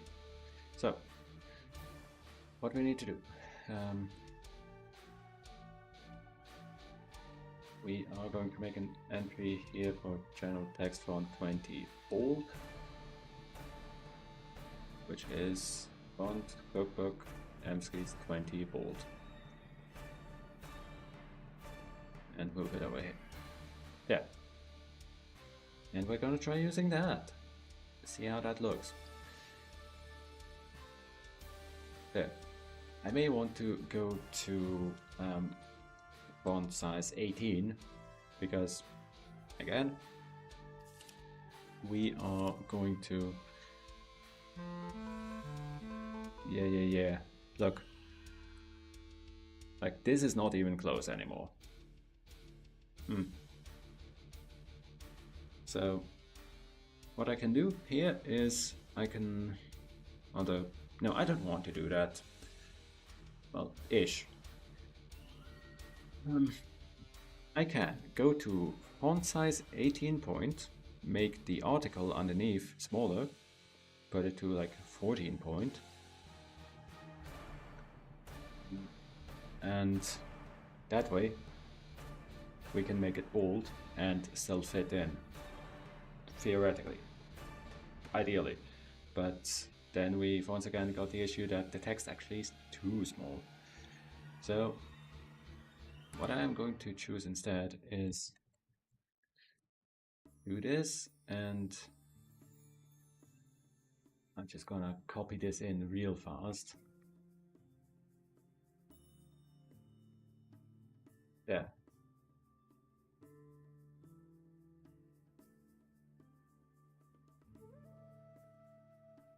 It's gonna copy in what the reworded value would be, because transferring a new translated version is going to take a bit of time, and I don't want to do that.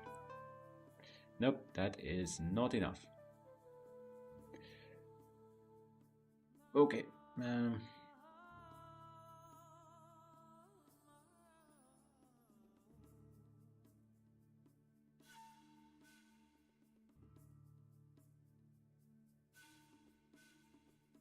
Last one. As I said, you have many different possible tools. Yeah. See? Yep. Yeah. So, there's your different tools. You can reword the text, you can change the font, you can do all kinds of stuff. So, I'm gonna call that good. I'm just gonna transfer it into the translated spreadsheet. Then I want this to be further down. I want this to be much closer to the bottom of the page. And then I think that's going to be good, honestly. I think that'll be good. We're gonna then say I'm gonna look and find a different font for Idle Monthly. Probably I'm gonna make this larger, like 32 point or something like that. And from there, we are gonna go from there. Don't 1000% love the way that the title looks currently. It looks too alike to the text. So I may shrink the bottom text to, let's say, 16 point, but at that point we're fussing over details. So I'm gonna do the big thing, which is I'm gonna put this at a fixed location. Where is that fixed location? Golly if I knew. So right now it has no Y offset, so it's going to start in this straight in the middle. So let's see how that looks. See where our offset ends up.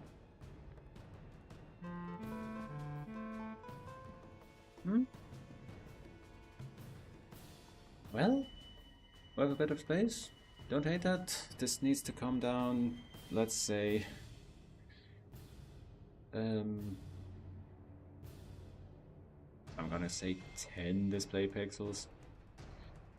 which is what I call the scaled up version, in which every pixel that you visually see is actually a 6 by 6 square of pixels, except on the text, because making text out of this size of pixel would be torture, and I would not be able to show any meaningful amounts of text.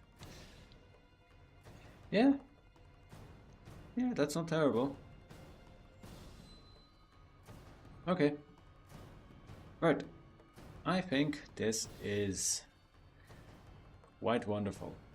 I think I like this well enough to take it as a basic pass. So, what are we going to do with this?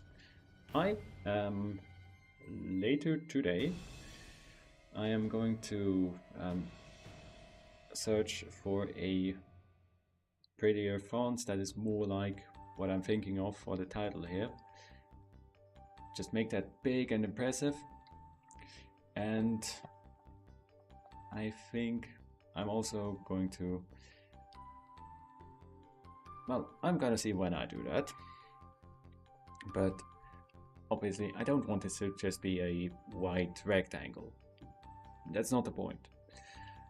I want to give it a prettier image such that I'm not 100% sure what I want to do on it yet. The initial thoughts that I get is give it like gray bars that the text can go into, but that doesn't tend to actually work that perfectly well, I found. That tends to look better in your head or without text than it does with text in it. Hell, the best that you're going to do is you're going to create something that looks like a fill in the blanks form, and don't love that. Okay, so I can do what I've done on the starting letter, yeah, which of course, because I spam through the dialogue, we can't look at it properly. That's fine. I've got a save from a different space. There we are. On the starting letter, I have drawn in lines. That's an idea. Or I may use extremely faint shades to draw. Well, I may also use colors. I may draw in a photo, right? Because these kinds of celebrity glamour magazines, they don't just have boring black on white text. They've got always a headshot of whatever celebrity this issue is defaming. And then the text is meh, and it's colorful and it's big, right? So maybe I am going to do just that. Draw an image of some completely replaceable or other celebrity underneath that the text gets put on top of. I'm also going to mess with colors, of course, and you know, from there, but that is detail work. Now, why am I talking in the future tense? It is about that time where I should get off. So let's see, can we locate someone?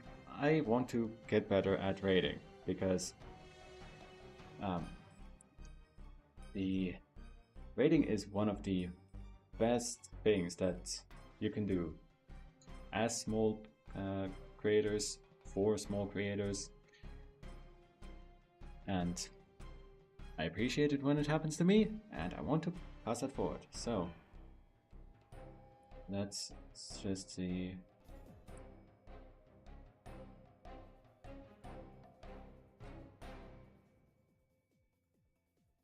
Is that Game Maker? It doesn't look like Game Maker. It's also Portuguese, so let's maybe not use that specific stream. That is myself. Let's try the Game Maker Studio 2.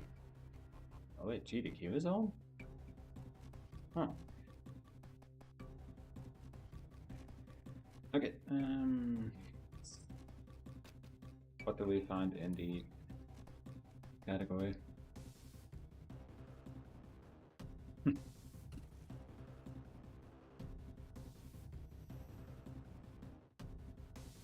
Twitch, you're not making this easy. I'm gonna tell you. There it is. Software and game development. Pirate Software is on actually, but I think, you know, doesn't.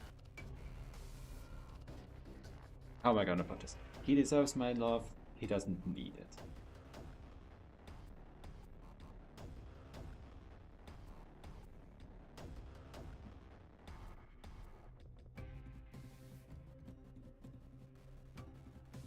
But it appears that he is the only Game Maker developer currently on. Well, such is going to be life, I'm afraid. Game Maker is perhaps deservedly, it's not the most popular. But hey, I like this person, by which I mean I do not know this person, but they appear to be doing pixel arty, so let's rate them. As for me, that's going to be the end of my stream. I'll be live tomorrow, 9 AM Central European Time, so 4 hours before now. Every Friday, Saturday, Sunday. Thank you all so much for hanging out, watching, chatting, all the stuff that I do. Anything helps. Don't feel like you have to do anything particular. I'm gonna hop off. I'm gonna enjoy a wonderful lunch and then probably work on Game Maker some more. But I think first I'm gonna play some Satisfactory. Still, that's gonna be me. We're gonna do a little raid, and you can keep watching. If you cannot, you're your own person. Either way, thank you all for being here, and good day to all of you.